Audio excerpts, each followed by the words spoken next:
রাসূলের প্রতি কি ভালোবাসা দেখেছেন। হযরত উম্মে হাবিবা রাদিয়াল্লাহু তাআলা আনহা, আমাদের মা আবু সুফিয়ান রাদিয়াল্লাহু তাআলা আনহু, তার মেয়ে, তার কাছে আবু সুফিয়ান তখনও কাফের, সেই কুফরি হালতে মেয়ের ঘরে গিয়েছেন। যাওয়ার পরে হযরত উম্মে হাবিবা বাপ যখন বসতে গিয়েছেন, তখন উম্মে হাবিবা বলছেন যে আবা একটু দাঁড়ান। এই অবস্থায় দাঁড়াতে বলে বিছানাটা উল্টায়া দিয়া তারপরে বললেন যে বসেন। বাপ মনে খুব দুঃখ পেলেন। আবু সুফিয়ান বললেন, মা উম্মে হাবিবা, আমি তোমার পিতা, ভালো একটা বিছানা থাকলে তাই বিছায় দেওয়া উচিত ছিল, আর তুমি বিছানাটা উঠাইয়া তারপরে আমার খালি জায়গায় বসতে বললা, আমি তোমার ব্যবহারে আহত হলাম। হযরত উম্মে হাবিবা বলেন, আব্বা জান, নিশ্চয়ই আপনি আমার আব্বা, শ্রদ্ধেয় পিতা, কোনো সন্দেহ এতে নাই, কিন্তু আপনি একজন কাফের। আল্লাহ রাসূল যে বিছানায় বসেন, সেই বিছানা আমি একটা কাফেরকে বসতে দিতে পারি না। সুবহানাল্লাহ। গভীর রাত্রে হযরত ফাতিমা রাদিয়াল্লাহু তাআলা আনহা ইন্তেকাল করলেন। কিছু সংখ্যক সাহাবীদের কাছে খবর দিয়া অল্প সময়ের ভিতরে জানাজার ব্যবস্থা করা হলো। হযরত আবু যার গিফারী রাদিয়াল্লাহু তাআলা আনহু কবরের ভিতরে নেমে গেলেন।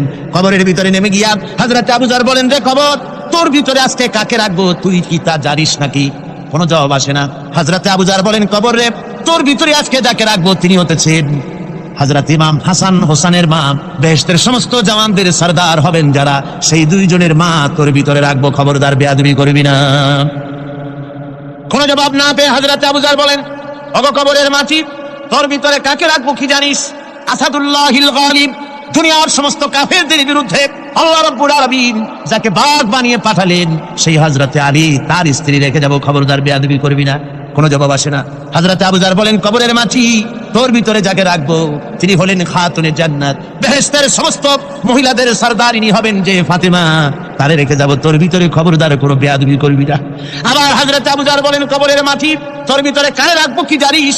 তোর ভিতরে আজকে যাকে রেখে যেতেছি তিনি হলেন আখেরি জামানার পয়গম্বর, বিশ্বনবী জনাবে মুহাম্মদ রাসূলুল্লাহ সাল্লাল্লাহু আলাইহি ওয়াসাল্লামের কলিজার টুকরা মা ফাতেমাকে তোর ভিতরে রাখবো, খবরদার কবরের মাটি বেয়াদবি করবি না।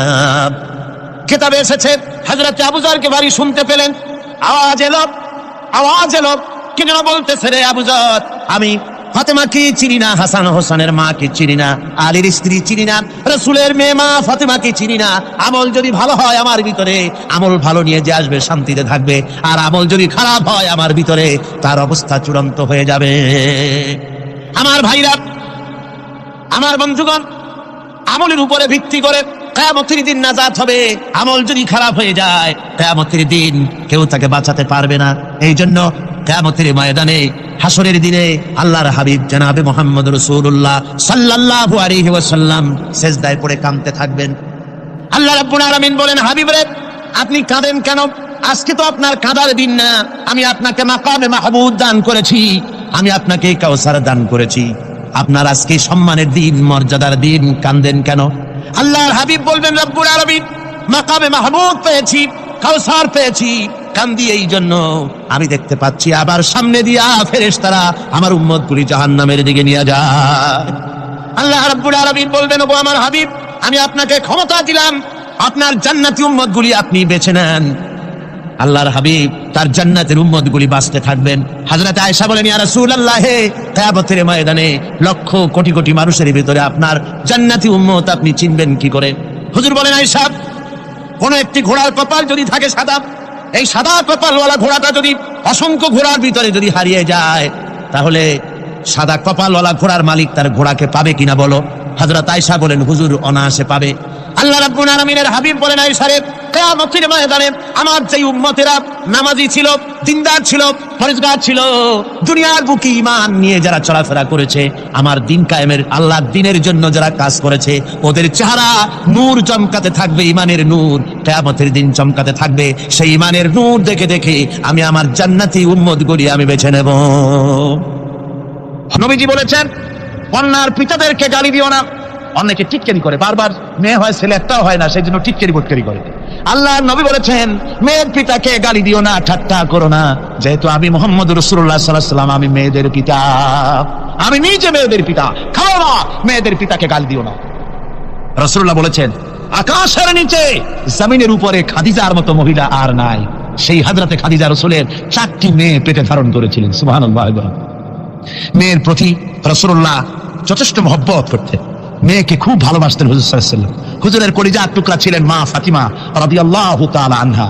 হুজুর যখন কোথাও যেতেন সকলের শেষে দেখা করতেন ফাতেমার সঙ্গে, আর বিদেশ থেকে সফর করে এসে সকলের আগে দেখা করতেন ফাতেমার সঙ্গে। সুবহানাল্লাহ। রাসূলুল্লাহ বলেছেন, তোমরা যখন বাজারে যাবে বা ব্যবসা করতে যাবে বা বিদেশে যাবে, আসার সময় যে সব হাদিয়া নিয়ে আসো। আমরা যখন বাইরে যাই, বাজারে যাই, কিছু হাদিয়া আনি না? জামা, কাপড়, চকলেট ইত্যাদি আমরা আনে থাকি। রাসূলুল্লাহ বলেছেন, হাদিয়াগুলি তোমরা যারা বিদেশে যাও, বাজারে যাও, হাদিয়া আনবে আর এনে ঘরের মধ্যে ঢুকে তা শুরু করবে মেয়েকে দিয়ে। প্রথমে দেবে মেয়েকে। সুবহানাল্লাহ। মেয়ের মর্যাদা ইসলামে সব চাইতে বেশি। কোন যুগে? যে যুগে মেয়ে হলে পরেই মাটির নিচে ঘিরে রাখতো, আছাড় মেরে মেরে ফেলে দিত। কোন অপরাধে তাদেরকে হত্যা করা হলো, আল্লাহ পাক কোরআনে কারীমের মধ্যে বলেছেন তাদের অপরাধ আর কিছু না, তারা নারী, এই জন্য তাদেরকে মেরে ফেলা হতো। রাসূলুল্লাহ তাদের ইজ্জত দিলেন। সুবহানাল্লাহ বিহামদিহি। রাসূলুল্লাহ সম্মান দিলেন, ইজ্জত দিলেন তাদেরকে।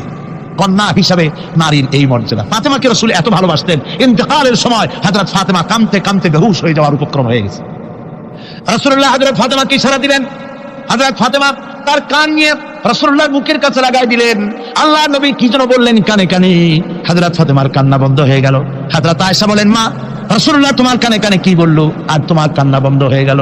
হযরত ফাতেমা বলেন, ইয়া আম্মা জান, আমার আব্বা আমার কানে কানে বললো, মা ফাতেমা তুই কাঁদিস না, তোর কান্না আমার বরদাস্ত হয় না, তোমাকে কাঁদতে হবে না। আমি তোমাকে সুসংবাদ দিয়ে দিতেছি, আমি মরে যাওয়ার পর সর্বপ্রথম তোমার সাথে আমার দেখা হবে। রাসূলুল্লাহর এই ভবিষ্যৎবাণী হযরত ফাতেমা বুঝতে পেরেছেন যে হুজুরের ইন্তেকালের পরে আমার বেশি দেরি হবে না, আমিও তাড়াতাড়ি হুজুরের সাথে শামিল হতে পারবো। হুজুরের ইন্তেকালের 6 মাস পরেই হযরত ফাতেমা রাদিয়াল্লাহু তাআলা আনহা ইন্তেকাল করেছেন। কন্যা হিসাবে নারীর মর্যাদা ইসলাম অনেক অনেক গুণে বাড়িয়ে দিয়েছে। এই কন্যা শিশু, কৈশোর, যৌবন পেরিয়ে যখন যৌবনে তার বিয়ে হয়ে যায়, আল্লাহ রাব্বুল আলামিন তখন বলেন, ওয়া মিন আয়াতিহি আন খালাকা লাকুম মিন আনফুসিকুম আজওয়াজান লিতাসকুনু ইলাইহা ওয়া জাআলা বাইনাকুম মাওয়াদ্দাতান ওয়া রাহমা। আল্লাহ পাক বলেন, আমার নিদর্শনের ভিতরে একটি নিদর্শন যে আমি তোমাদের থেকে তোমাদের জোড়া তৈরি করেছি, তোমাদের স্ত্রীদেরকে তৈরি করেছি, তোমাদের সাথে তোমাদের স্ত্রীর ভালোবাসা সৃষ্টি করেছি, মহব্বত সৃষ্টি করেছি। এই মহব্বত আমি আল্লাহ তৈরি করেছি। আর যখন বুড়ো হয়ে যায় মানুষ, স্বামী স্ত্রী যখন বুড়ার বুড়ি হয়, তখন আর ভালোবাসা থাকে না, তখন ওই ভালোবাসা সহৃদয়তার করুণায় আমি আল্লাহ পরিণত করে দেই। বুড়ার জন্য তখন বুড়ি ছাড়া আর উপায় নাই, বুড়িরও আর বুড়া ছাড়া উপায় নাই। তখন ভালোবাসা কোনো বিশেষ কোনো অক্ষণীয় ভালোবাসা নয়, তখন একের উপরে অন্য একদম নির্ভরশীল হয়ে পড়ে। আল্লাহ পাক বলেন, এই অবস্থা আমি আল্লাহ সৃষ্টি করে দেই। সুবহানাল্লাহ বিহামদিহি। স্ত্রীকে রাসূলুল্লাহ কত ভালোবাসতেন। আল্লাহর নবী বলেছেন, আমার কাছে 3টা জিনিস প্রিয়, একটা হচ্ছে সুগন্ধি, একটা হচ্ছে নামাজ, আর একটা হচ্ছে স্ত্রী। সুবহানাল্লাহ। স্ত্রী আমার কাছে প্রিয়। হুজুর বলেছেন, তোমাদের মধ্যে সেই ব্যক্তি উত্তম যে ব্যক্তি তার স্ত্রীর কাছে উত্তম। আমি আমার স্ত্রীদের কাছে উত্তম ব্যক্তি। সুবহানাল্লাহ। রাসূলুল্লাহ স্ত্রীকে কত ভালোবাসতেন। বিশ্বনবী রাজনৈতিক কর্মকাণ্ড চালাচ্ছেন, যুদ্ধের দামামা বাজতেছে, চতুর্দিকে কত অশান্তি, সবকিছু চলছে, স্ত্রীর হক আদায় করতে ভুলে যাননি। রাতের বেলায় হযরত আয়েশার বয়স কম, তাকে নিয়ে রাসূলুল্লাহ একটু সুযোগ পেয়েছেন, বলছেন, আয়েশা সব তো ঘুমিয়ে, চলো আমরা একটু দৌড়াই। ওই যে দূরে একটা জিনিস দেখা যায়, দৌড় দাও, দেখি কি আগে যায়। দুজনে দৌড় প্রতিযোগিতা করলেন। দৌড় প্রতিযোগিতায় হযরত আয়েশা ফার্স্ট হলেন, হুজুর পিছনে পড়ে গেলেন। হযরত আয়েশা খুব আনন্দ করলেন যে আপনি কিন্তু আমার সাথে দৌড়ে পারলেন। পরবর্তী কিছু কাল যাওয়ার পর হযরত আয়েশা বলেন, হুজুর আজকে আবার বললেন যে চলো আয়েশা একটু দৌড়াই। হযরত আয়েশা বলছেন যে সেদিনের তুলনায় আমার শরীর একটু, আমি মুটিয়ে গেছি, শরীরটি স্থূল হয়েছে, আমি আজকে দৌড়ালাম কিন্তু পারলাম না, রাসূল আগে চলে গেলেন। আমি হাঁপাতে হাঁপাতে যখন হুজুরের কাছে চলে গেছি, হুজুর তখন মুস্কি হেসে আমাকে বললেন, আয়েশা ওই সেই দিনের জবাব আজকে দিয়ে দিলাম। সুবহানাল্লাহ বিহামদিহি, সুবহানাল্লাহ বিহামদিহি। বিশ্ব নবী কত বড় আদর্শ বিশ্ব মানবতার জন্য। তিনি বলেছেন, আরাফাতের ময়দানে রাসূলুল্লাহ বলেছেন, তোমরা যেমন পড়বে তোমার স্ত্রীদেরকে তেমন পড়াবে, তোমরা যেমন খাবে তোমার স্ত্রীদেরকে তেমন খাওয়াবে, স্ট্যান্ডার্ড মেনটেন করবে। তুমি ভালো দামের কাপড় পরবে, স্ত্রীকে খারাপ দিবে তা নয়। অধিকার দুজনেরই সমান, স্বামী এবং স্ত্রী সমান অধিকার। কিন্তু আমরা তা বুঝতে পারি না, বুঝতে চাই না। আমরা অনেকে মনে করেছি বিয়ে যখন করছি তখন আমি তো নওয়াবজাদা নসরুল্লাহ খান আর বউ তো কিনা দাসী। না, সে কিন্তু দাসী নয়, তার মর্যাদা আছে, তার সম্মান আছে, তার সম্মান আপনাকে দিতে হবে। রাসূলুল্লাহ দিয়েছেন, আপনাকেও দিতে হবে। রান্না বান্না হতে দেরি হয়, কত গালাগালি শুনতে হয় নারীকে। আল্লাহর নবীর স্ত্রী হযরত আয়েশা বলেছেন, আল্লাহর নবী কাজ করে, মানুষের সঙ্গে কথা বলে, রাষ্ট্রীয় দায়িত্ব পালন করে ঘরের ভিতরে সে যখন দেখেছেন রান্না হতে দেরি আছে, রাসূলুল্লাহ বিরক্ত হন নাই, ভুরু কুঞ্চিত করেন নাই, চোখ মোটা করেন নাই, আমাকে কোনো কথা শোনার নাই, বরং আমার কাছে বসে রান্নায় আমাকে সহযোগিতা করেছেন। সুবহানাল্লাহ। এই হলো আল্লাহর রাসূল, এই হলো বিশ্ব নবী। স্ত্রীর সঙ্গে কি মহব্বত! সুবহানাল্লাহ। হুজুর মহব্বত করতেন স্ত্রীদেরকে। রাসূলুল্লাহর ঘরে দৌলত ছিল না, কিন্তু মহব্বত দিয়ে ভরা ছিল ঘরটা। হুজুরের ঘরে ফ্রিজ নাই, এসি নাই, হুজুরের ঘরে কার্পেট নাই, হুজুরের ঘরের মধ্যে জাফির নাই, তোশক নাই, বড় বড় কম্বল নাই, আরামের কোনো জিনিস নাই, মডার্ন ইকুইপমেন্টস কিচ্ছু নাই, দৌলত নাই, কিন্তু মহব্বত দিয়ে ঘরটা ভরা। হযরত আয়েশা বলেছেন, যখন আমি পানি পান করে গ্লাস রেখে দিতাম, আল্লাহর নবী তখন গ্লাসের সেই জায়গায় ঠোঁট লাগাতেন যেখানে আমি ঠোঁট লাগাইয়া পানি পান করেছি। আমি গোশত চিবোতাম, রাসূলুল্লাহ আমার হাত থেকে গোশত টুকরা নিয়া সেই জায়গায় চিবোতেন যেখানে আমি চিবোয়েছি। সুবহানাল্লাহ। আমার ভাইরা, রাসূল তার স্ত্রীদেরকে মহব্বত করতেন, স্ত্রীরাও রাসূলকে মহব্বত করতেন দারুণ ভাবে। একবার হযরত আয়েশা সিদ্দিকা রাদিয়াল্লাহু তাআলা আনহা হুজুরকে গোসল করাতেছিলেন, মাথার উপরে পানি ঢালতেছেন, হুজুর একটা চকির উপরে বা একটা তক্তার উপরে বসে আছেন। গোসলের পানির ভিতরে রাসূলুল্লাহ দেখতে পেলেন রক্তের মতো কি যেন প্রবাহিত হয়ে যাচ্ছে। হুজুর জিজ্ঞেস করেন, আয়েশারে, পানির ভিতরে রক্তের মতো কি দেখা যায়? হযরত আয়েশা বলেন, হুজুর, আপনি যখন বসেছিলেন অসতর্ক মুহূর্তে তক্তার নিচে আমার একটা আঙ্গুল পড়েছিল, পায়ের আঙ্গুলটা ফেটে বোধহয় রক্ত বেরোতেছে। রাসূলুল্লাহ তাড়াতাড়ি করে উঠলেন আর ওই আঙ্গুলকে ব্যান্ডেজ করে দিলেন। রাসূলুল্লাহ বললেন, আয়েশারে, আঙ্গুল ফেটে গেছে, একটু আহাহু পর্যন্ত করলে না, এতক্ষণ তুমি কষ্ট করলে কেন? হযরত আয়েশা বলেন, ইয়া রাসূলুল্লাহ, ওটা তো একটা পায়ের আঙ্গুল। আয়েশার কলিজাটা ফেটে যদি রক্ত বেরোতো, রাসূলুল্লাহকে উঠতে বলতে আমি পারতাম না। কি মহব্বত রাসূলের সাথে! হযরত আয়েশা বলেন, রাসূল সাল্লাল্লাহু আলাইহি ওয়াসাল্লাম স্ত্রীদেরকে এত ভালোবাসতেন। আমাদের ঘরে গোশত টোস্ত তেমন রান্না বান্না খুব কম হতো।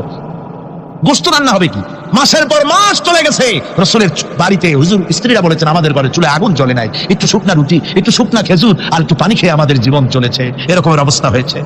তারপরে এই অবস্থা চলেছে, এর মধ্যে যদি কখনো একটু গোশত আসছে, হুজুর যখন ছাগল ইত্যাদি ছাগল দুম্বা জবাও করেছেন, এই দুম্বার গোশত নিয়ে, ছাগলের গোশত নিয়ে রাসূলুল্লাহ নিজে বেরোতেন।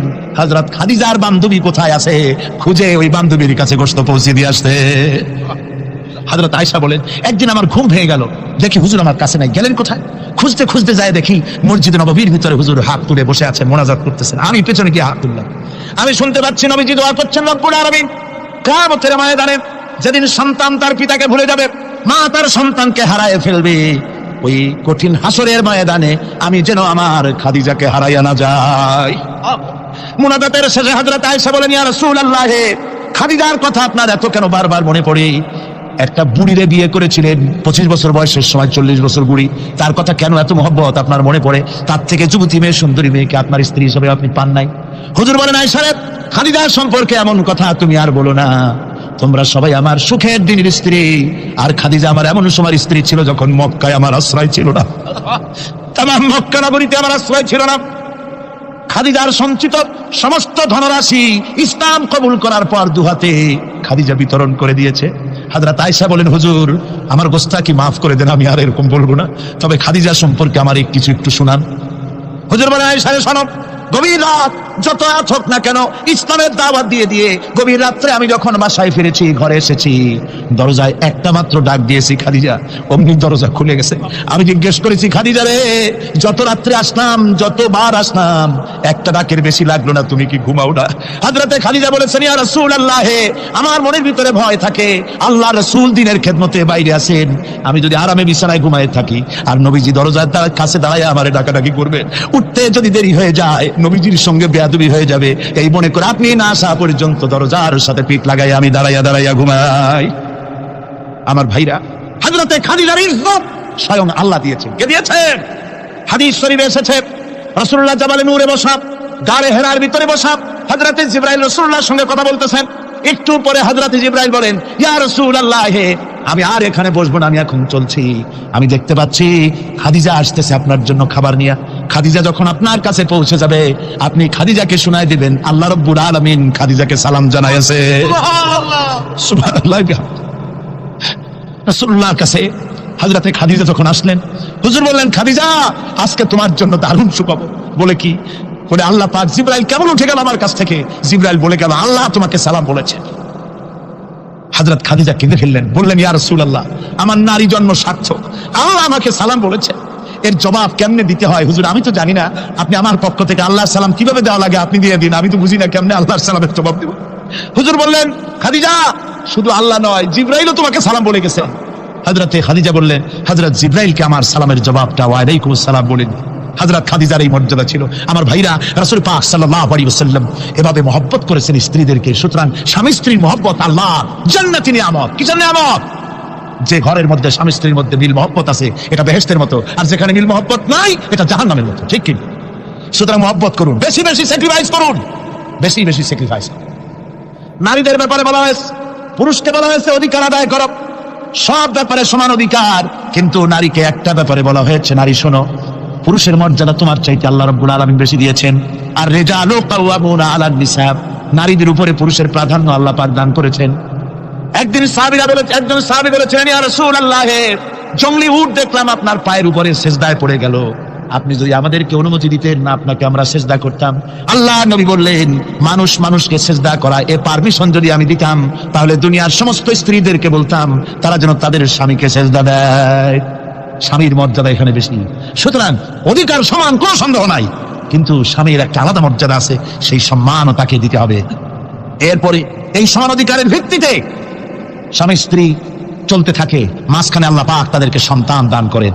আল্লাহ তাদেরকে, নারীকে লেখাপড়ার অধিকার দিয়েছেন, ইসলাম তাকে লেখাপড়ার অধিকার দিয়েছে, শিক্ষার অধিকার দিয়েছে। হযরত আয়েশা সিদ্দিকা রাদিয়াল্লাহু তাআলা আনহা শিক্ষয়িত্রী ছিলেন, হাফেজা ছিলেন, হাদিসের হাফেজা ছিলেন, কোরআনের হাফেজা ছিলেন, হাজার হাজার সাহাবায়ে কেরামদের তিনি ওস্তাদ ছিলেন। সুবহানাল্লাহ বলেন। নারীদের ব্যাপারে অধিকাংশ মাসালা হযরত আয়েশা সিদ্দিকা রাদিয়াল্লাহু তাআলা আনহার অবদান। সুবহানাল্লাহ। নারী যুদ্ধ করেছে, যুদ্ধের ময়দানে নারীর অধিকার আছে। নারী চাকরি করতে পারবে, নারী ব্যবসা করতে পারবে, নারী লেখাপড়া করতে পারবে, নারী সেনাবাহিনীতে যেতে পারবে, নারী সব করতে পারবে, কিন্তু পর্দার মাধ্যমে। একটা লোক গিয়ে কাঁদতেছিল মুসলমান হওয়ার পরও। হুজুর কয়, কান্দো কেন? কই যে আমার গুনাহ কি মাফ হয়েছে? হুজুর বলেন, হ্যাঁ মাফ হয়ে গেছে, কলেমা পড়ছো, মাফ হয়ে গেছে। কয় যে হুজুর আমি তো মারাত্মক গুনাহ করছি। বলে কি? বলে আমার একটা মেয়ে, সেই মেয়েটাকে নিয়ে আমি ঘন লম্বা আমি সংক্ষেপে বলতেছি, মেয়েটাকে ফাঁকি দিয়া তারা আমি মারবো, বুঝতে দেই নাই আমার বউরে, বললাম চলো বেড়াইতে যাই। মেয়েটা আমার সাথে সাজাই দিয়েছে, তার মা বেড়াতে নিয়ে যাবো এইটু কথা মনে করে। মেয়েটা কদ্দূর যায়, আবার আব্বা আব্বা বলে আমার দিকে ফিরে আসে, আবার পিছনে থাকে, আবার আব্বা আব্বা বলে জড়ায় ধরে। এইভাবে করতে করতে যখন নির্জন এলাকায় গেলাম, আমি পাহাড়ের পাশে গর্ত খোঁড়া আরম্ভ করলাম। গর্ত খুঁজি আর মাটি ছিটে এসে আমার দাড়িতে লাগে। বাচ্চা মেয়েটা আমার কাছে এসে দাড়ি দিয়ে ধুল ঝাড়ায় দেয়, কয় আব্বা তোমার দাড়িতে ধুল লাগতেছে, তুমি এই কষ্ট করতেছো কেন? মেয়ে তো বোঝে না যে আমি তার জন্য কবর খুঁজতেছি। কবরটা খোঁড়া হয়ে যাওয়ার পর মেয়েটারে বান্ধা শুরু করলাম। মেয়ে এখন কাঁদতেছে, বাবা আমার বান্ধব কেন? আমি তারে বাঁধা জোরে ওর মধ্যে নিক্ষেপ করে দিলাম।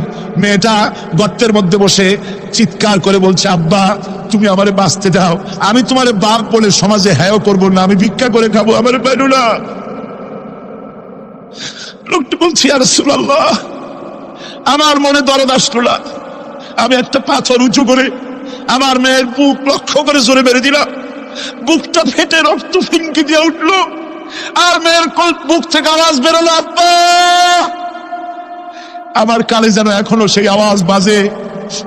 হাদিস শরীফে এসেছে, হুজুরের চোখের পানি দাড়ি ভিজে ভিজে জামার উপরে পড়তেছিল। হুজুর বললেন, আরে মানুষও পারে এইরকম কাম করতে।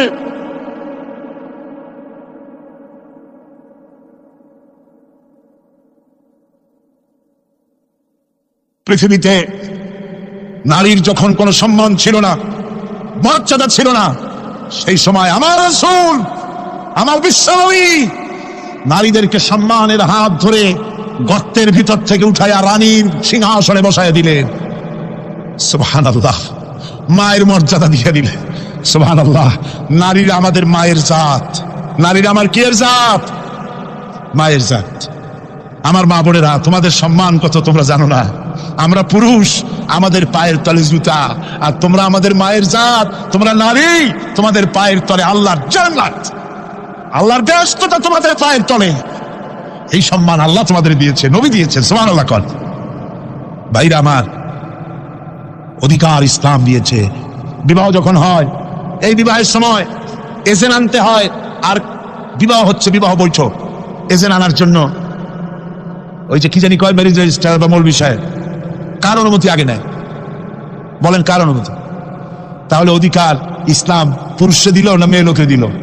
আচ্ছা, মেয়ে লোকের কাছে যাও, মেয়েটাকে জিজ্ঞেস করো সেই বিবাহে রাজি আছে কিনা।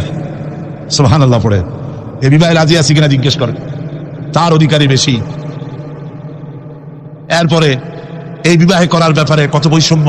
আজ বিবাহ করতে গেলে যৌতুকের প্রথা এসেছে।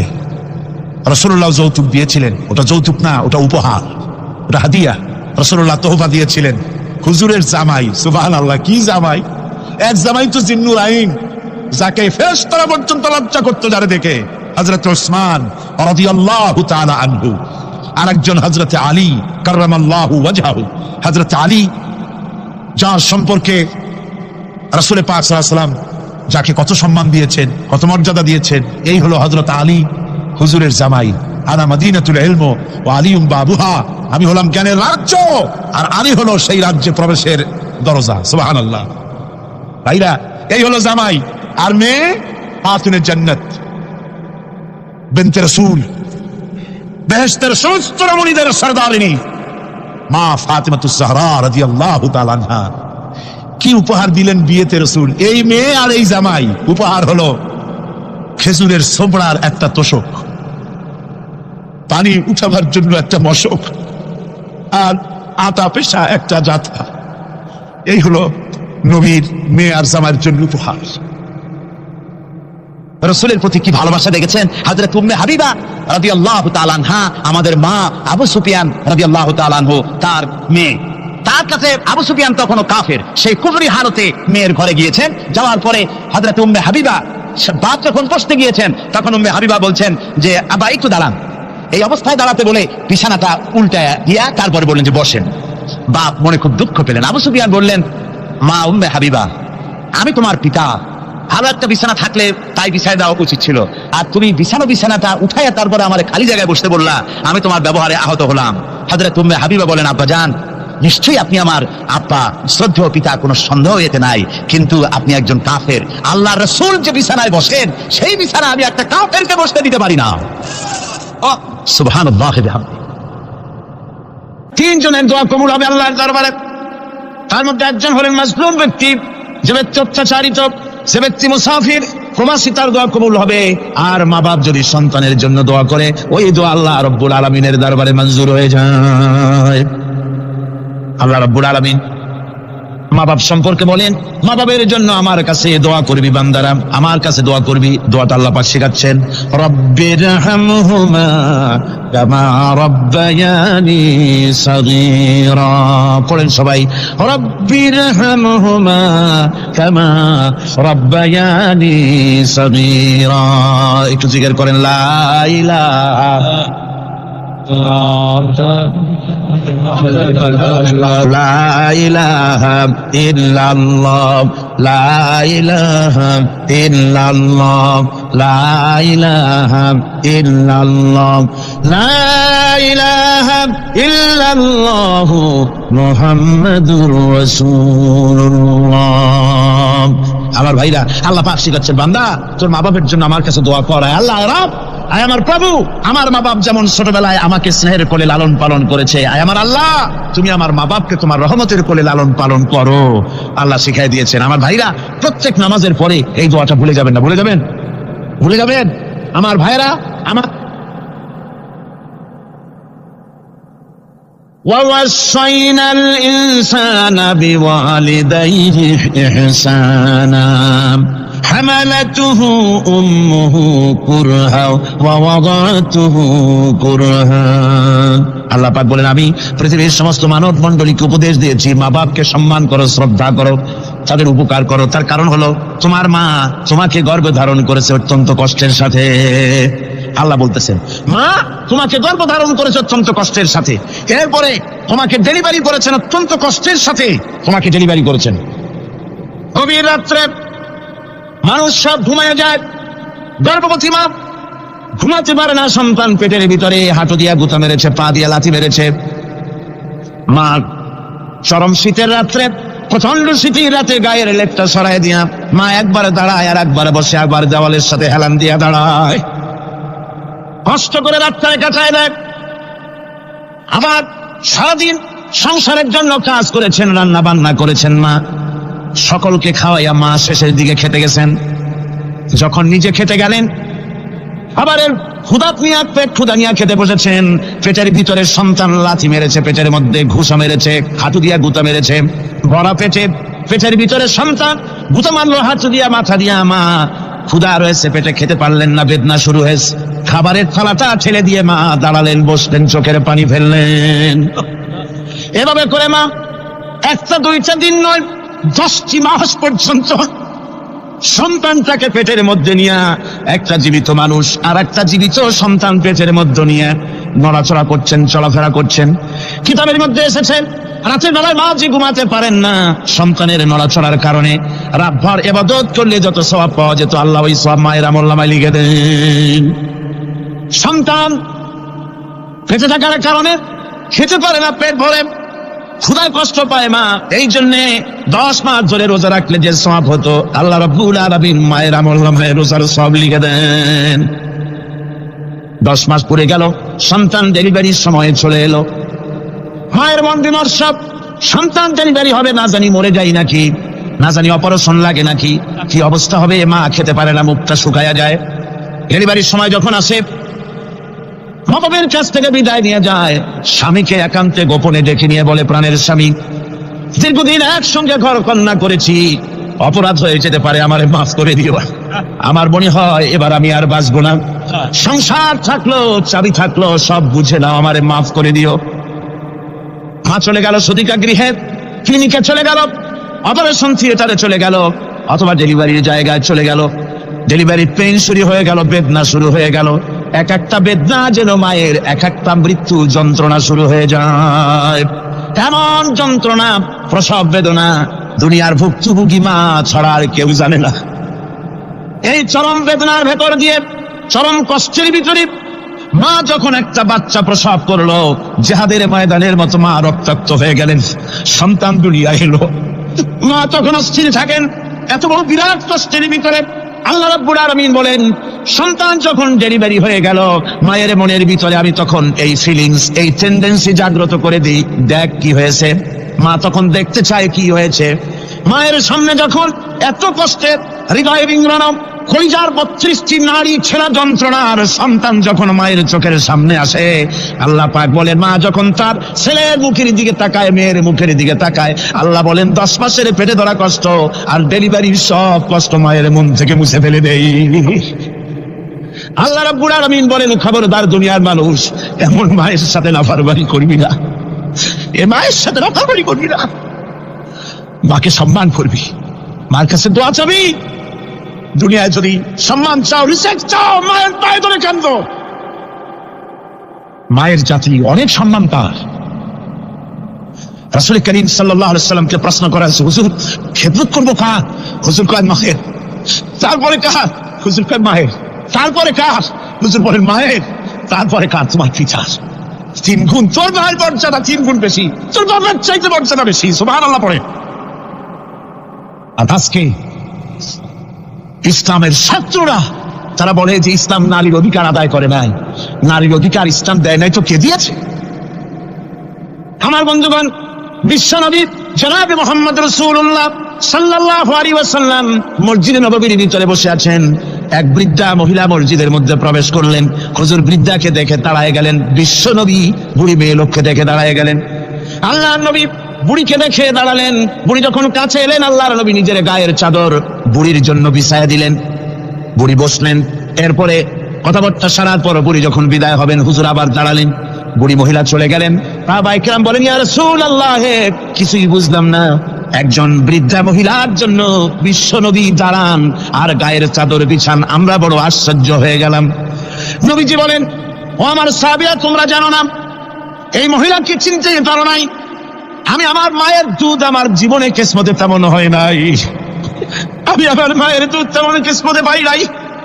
যার বুকে দুধ খেয়ে, যার কোলে কাখে চড়ে আমি বড় হয়েছি, আমার সেই দুধ মা, ইনি হযরতে হালিমাতুস সাদিয়া, আমার সেই দুধ মা।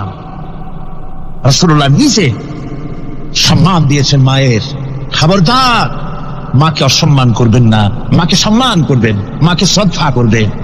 আমার বন্ধুগণ, আলেম ওলামা পীর বুজুর্গদের জন্য হাদিয়া তো দেন, আপনারা কোনো নিষেধ নাই, দেন।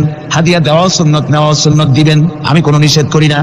কিন্তু আমি বলতে চাই, পীর বুজুর্গদের কাছে, আলেম ওলামাদের কাছে হাদিয়া দিয়া আল্লাহরে যত না খুশি করতে পারবেন, এই ডালিম বেদানার মৌসুমে বেদানা একটা ভেঙে নিজ হাতে যদি মায়ের মুখে তুলে দেন, আল্লাহর আরশ খুশি হয়ে যাবে, আল্লাহর আরশ আজিম খুশি হয়ে যাবে, আল্লাহ পাক খুশি হয়ে যাবে। মায়ের খাওয়াও, বাপ খাওয়াও, তোমার সবচেয়ে বড় প্রিয় জিনিস। সুবহানাল্লাহ, সুবহানাল্লাহ। মা বাপ যদি একটু দোয়া করে দেয়, তোমার জিন্দেগির কাম শেষ। একটু বদদোয়া করলে জাহান্নামে যাবা। কোন ফিসায় বদদোয়া করলে জাহান্নামে যাবে এমন কথা নয়, কোন মরণাপত্তর করলে দুজনে যাবে এমন কথা নয়। রাসূল বলেছেন, হুমা জান্নাতুকা ওয়া নারুকা, মা বাপ তোমার বেহেশত, মা বাপ তোমার জাহান্নাম। মা বাপ যদি অসন্তুষ্ট হয় দুজনে যাবি, আর মা বাপ যদি খুশি আল্লাহর জান্নাতে চলে যাবি। সুবহানাল্লাহ, সুবহানাল্লাহ, সুবহানাল্লাহ। মায়ের পায়ের তলে তোর বেহেশত।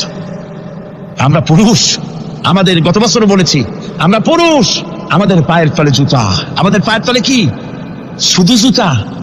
আর আমার মা, আমার মায়ের জাতি যারা এই প্যান্ডেলে বসে আছেন, আমার মায়েরা বোনেরা, মায়ের জাতি যারা পৃথিবীতে, মায়ের জাতির পায়ের তলে আল্লাহর বেহেশত।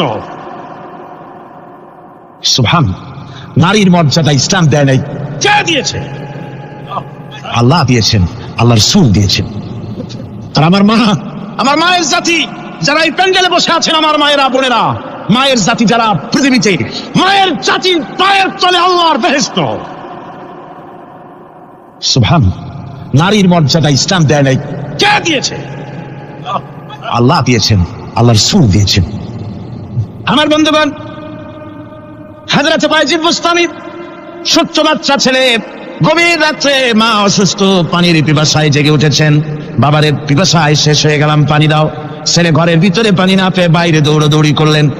অনেক দূর থেকে পানি নিয়ে এসে দেখেন মা ঘুমায় গেছেন। পানি নিয়ে দাঁড়ানো পৌষ মাস, মাঘ মাসের শীতের রাত, ফজরের সময় মায়ের ঘুম ভেঙে গেল। তাকিয়ে দেখেন বাইজিদ দাঁড়ানো, হাতে পানি থরথর করে কাঁপছে। জিজ্ঞাসা করে, বাইজিদ তুমি দাঁড়ানো কেন? ছোট্ট বাচ্চা বলে, মা পানি চেয়েছিলে তুমি গভীর রাত্রে, পানি ঘরে ছিল না, অনেক দূর থেকে আনতে হয়েছে। মা বলছে, ঘুমাও নাই কেন গ্লাস ছুঁয়া?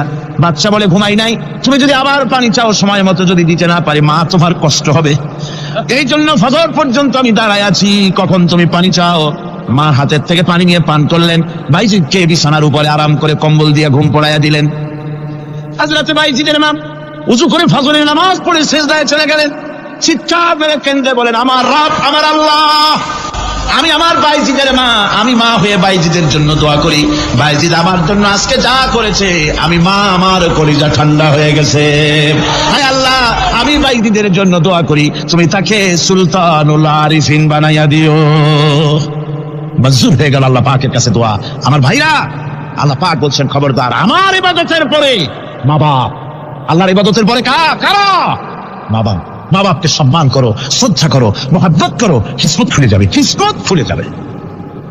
মা বাপকে সম্মান করো। হযরত আবু হুরায়রা রাদিয়াল্লাহু তাআলা আনহু রাসূলের সামনে এসে কাঁদতেছে। হুজুর বলছেন, আবু হুরায়রা কাঁদো কেন? কাঁদো কেন? রাতের বেলা কাঁদো।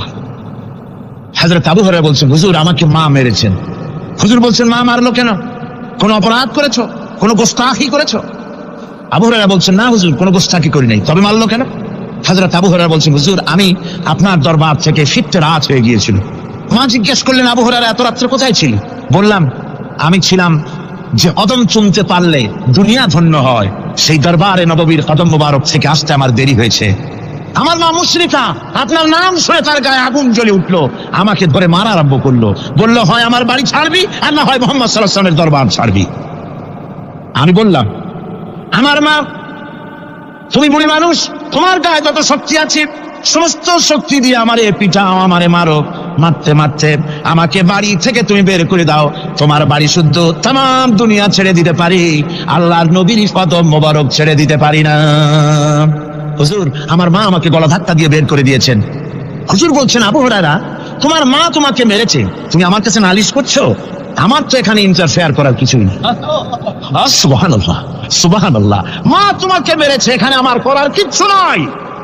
বিশ্বনবী বলছেন, এত বড় পাওয়ারফুল নবী, লেজিসলেটিভ পাওয়ার, সারে আল্লাহ তাকে বানিয়েছেন শরীয়ত প্রণেতা।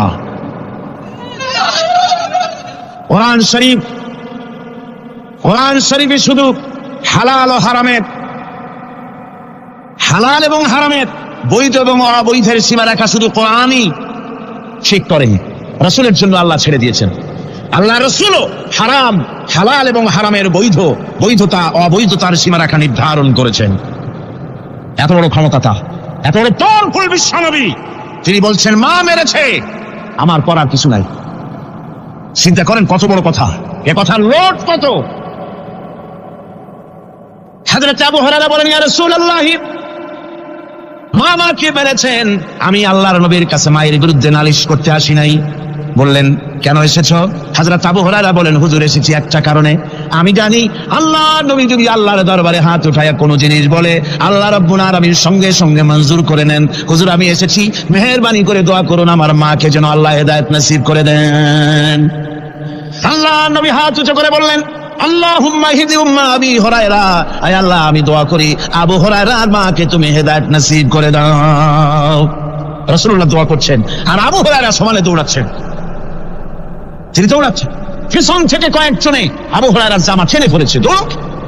তাদের জানা আবু হুরায়রা খুব ভদ্রলোক মানুষ, কোন ঝড় ঝামেলার মধ্যে থাকে না, লাল শাক করে না, চিৎকার মারে না, দৌড় মারে না, এত ভদ্র শরীর, দৌড়ায় কি না জানি কোন বিপদ বুঝি ঘটে গেছে। পিছন থেকে জামা টেনে ধরে বলে, দৌড়াও কেন? হযরত আবু হুরায়রা জামা সাহাবীর হাত থেকে ছিনায় নিয়ে বলেন, জামা ছেড়ে দাও, আমাকে দৌড়াতে দাও, আমি দৌড়াইয়া বাড়িতে দেখতে চাই। আমি দৌড়াই আগে আমার বাড়ি পৌঁছাতে পারলাম না, আমি যাওয়ার আগে আমার আল্লাহর নবীর দোয়া আমার বাড়ি পৌঁছে গেছে, আমি এইটা দেখতে চাই। হযরত আবু হুরায়রা বাড়িতে গিয়ে দরজা নক করলেন, ভেতর থেকে আওয়াজ এলো, কে? হযরত আবু হুরায়রা বলেন, মা আমি তোমার আবু হুরায়রা ফিরে এসেছি। মা বলছেন, বাবা অপেক্ষা করো, দরজা খুলতেছি। হযরত আবু হুরায়রা বলেন, মায়ের গলার আওয়াজের ভিতরে শিরকিয়াতের কর্কশতা পেলাম না, মায়ের গলার আওয়াজের ভিতরে তাওহীদের গন্ধ পেলাম। আমার মনে হলো নবীজির নিক্ষিপ্ত তীর তার নিশানায় পৌঁছে গেছে। কিছুক্ষণ পর মা আমার বেরিয়ে এলেন, মাথা থেকে চুলের থেকে, বুড়ি মানুষ, সাদা চুলের ভিতর থেকে পানি পড়তেছে। মা বলল, বাবারে তোমারে মারার পর আমি বড় অনুতপ্ত হয়েছি, অনুশোচনা করেছি, আমি গোসল করেছি, মনে মনে ভাবলাম আমার ছেলে তো কোনো খারাপ জায়গায় যায় নাই, কেন তারে মারলাম, আমি বড় লজ্জায় পড়েছি তোমারে মেরে। ও আমার আবু হুরায়রা, আমি গোসল করেছি, পবিত্র হয়ে গেছি, জলদি করে আমাকে নিয়ে চলো বিশ্ব নবী জনাবে মুহাম্মদুর রাসূলুল্লাহর দরবারে। হযরত আবু হুরায়রার মা ঘোষণা করলেন, আশহাদু আল্লা ইলাহা ইল্লাল্লাহু ওয়াহদাহু লা শারীকা লাহু ওয়া আশহাদু আন্না মুহাম্মাদান আবদুহু ওয়া রাসূলুহু। আমার ভাইরা, মা বাপ সবচেয়ে সম্মানের জিনিস, আল্লাহর ইবাদতের পরই মা বাপের খেদমত করতে হবে। আল্লাহ পাক বলছেন, বান্দারে দেখ, মায়ের পেট থেকে আনলাম, মায়ের বুকের মধ্যে মহব্বত পয়দা করলাম, এত মহব্বত দিলাম তোর উপরে, যে কোনো বিদেশে যান, যেখানে যান, বাড়িতে ফিরলে পরে সকলে ছেলে মেয়ে ভাই বোন সবাই দেখবে সুটকেসে আমার জন্য আনছে কি, সবাই চিন্তা করবে আমার জন্য কি এনেছে। একমাত্র মা সন্তানের মুখের দিকে তাকাবে কখন খাইছে সে। সুবহানাল্লাহ, সুবহানাল্লাহ, আমার বাসার মুখখানে শুকনা, তুই বুঝি আজকে কিছু খাইস নাই। বিদেশে যেসব সন্তান থাকে, মা টাকা কবুতরের মতো ছটফট করে। আমার ছোটবেলার কথা আমি দেখেছি, শ্বশুরা মাদ্রাসা পড়তাম, আব্বা টাকা দিতেন মাদ্রাসায় যাওয়ার সময়, আবার মা আবার মুরগির ডিম বিক্রি করা, বিভিন্ন জিনিস বিক্রি করা বা বাজার করা পয়সা, উদ্বৃত্ত কিছু পয়সা আব্বার অজান্তে আমার হাতের মুঠার মধ্যে দিয়ে দিতেন। যখন মাদ্রাসার দিকে রওনা হয়েছি, পর্দার আড়াল থেকে দরজা থেকে দেখতাম, যতক্ষণ তাকায় দেখতেছি চোখ থেকে পানি দল করে পড়তেছে। সুবহানাল্লাহ, মা কি জিনিস! আল্লাহ আল্লাহ আল্লাহ। বিদেশে যদি কারো সন্তান মারা যায়, সবাই জানার আগে, কবি বলতেছেন, বিদেশে বিরাজ্যে যার পুত্র মারা যায়, পশু পক্ষী না জানিতে আগে জানে মা। মায়ের কই যাক তারে টান লেগে যায়, মা বুঝতে পারে আমার সন্তানটা নাই। আহারে মা! আমার বন্ধুগণ, মা যার বেঁচে আছে বেয়াদবি করেছেন, পা ধরে মাপ নিয়ে নেবেন, পা ধরে মাপ নিয়ে নেবেন। মা তো পা ধরে দেখবেন মাফ করে দিবে। সুবহানাল্লাহ, সুবহানাল্লাহ, কত দরদ তার বুকের মধ্যে। আর মা বাপকে সম্মান করবে। যাক, এই বিষয়ের উপরে আমি আর যেতে চাই না। সত্যি আপনাদের বললাম, এই বিশাল জনতাকে বললাম, সবচাইতে বড় পীর আপনার জন্য আপনার মা বাপ। সবচেয়ে বড় পীর কে? বাবা। সন্তুষ্ট করেন, রুজিতে অভাব ঘটবে না, কোন মাজারে গিয়ে সেজদা দেওয়া লাগবে না, আল্লাহর কসম মাজারে যাই চাওয়া লাগবে না। মা বাপকে খেদমত করেন, মা বাপকে খুশি করেন, মা বাপকে খাওয়ান, হাদিয়া দেন, মা বাপ খুশি, রুজিতে বরকত হবে, ব্যবসায় বরকত হবে, ঋণগ্রস্ত তো থাকবেন না, সম্মান আল্লাহ বাড়াই দিবেন। সুবহানাল্লাহ বিহামদি, রাসূলুল্লাহর হাদিস। এই জন্য আমি অনুরোধ করব, মা বাপকে সম্মান করবে। ওয়াসি বুঝতে পেরেছি মুহাম্মদ সাল্লাল্লাহু আলাইহি ওয়াসাল্লাম আল্লাহর রহমত, করুণার নবী, দয়ার নবী, তার কাছে যদি আমি যেতে পারি তাহলে তিনি আমার সম্পর্কে, যদি তার সামনে যেতে পারি তাহলে তার কঠোর মনোভাব আমার প্রতি নরম হয়ে যাবে। এই মনে করে সাহাবায়ে কিরামদের চোখ এড়ায়া তিনি হুজুরের সামনে গিয়ে হাজির হয়ে গেলেন। হুজুর তাকে দেখিয়ে বললেন, তোমার নাম না ওয়াসি? তিনি বললেন, হ্যাঁ আমার নাম ওয়াসি। হুজুর বললেন, তুমি আমার চাচাকে শহীদ করেছো? ওয়াসি বললেন, জাহালাতের কারণে তা করেছি। হুজুর বললেন, কেমনে শহীদ করেছো আমার চাচাকে, আমার একটু শোনাও। ওয়াসি বলতে লাগলেন, আমি বল্লম দিয়ে হযরতে হামজার শরীরকে এফোড় ওপড় করে দিয়েছি, তারপরে তার বুককে খঞ্জর দিয়ে ফেরে বুকের ভিতর থেকে কলিজাটা বের করে নিয়ে আমি হাতে দিয়ে দিয়েছি হেন্দাই কলেজা চিবিয়ে চিবিয়ে খেস। রাসূল পাক সাল্লাল্লাহু আলাইহি ওয়াসাল্লাম, হাদিস শরীফে এসেছে, ওয়াসির বর্ণনা যখন তিনি শুনতেছিলেন রাসূলের চোখ থেকে তখন পানি পড়ে দাড়ি মোবারক ভিজে ভিজে পড়তেছিল। ঘটনা শোনার পর রাসূলুল্লাহ বললেন, ওয়াসি তুমি কি চাও? ওয়াসি বললেন, আমি ইসলাম কবুল করতে চাই। হুজুর তাকে মুসলমান বানালেন। বললেন, তুমি মুসলমান হলে কিন্তু সব সময় তুমি আমার সামনে আসবে না, তার কারণ তোমাকে দেখলে পরে আমার মনের ভিতরে আমার চাচার কথা মনে উঠে যাবে।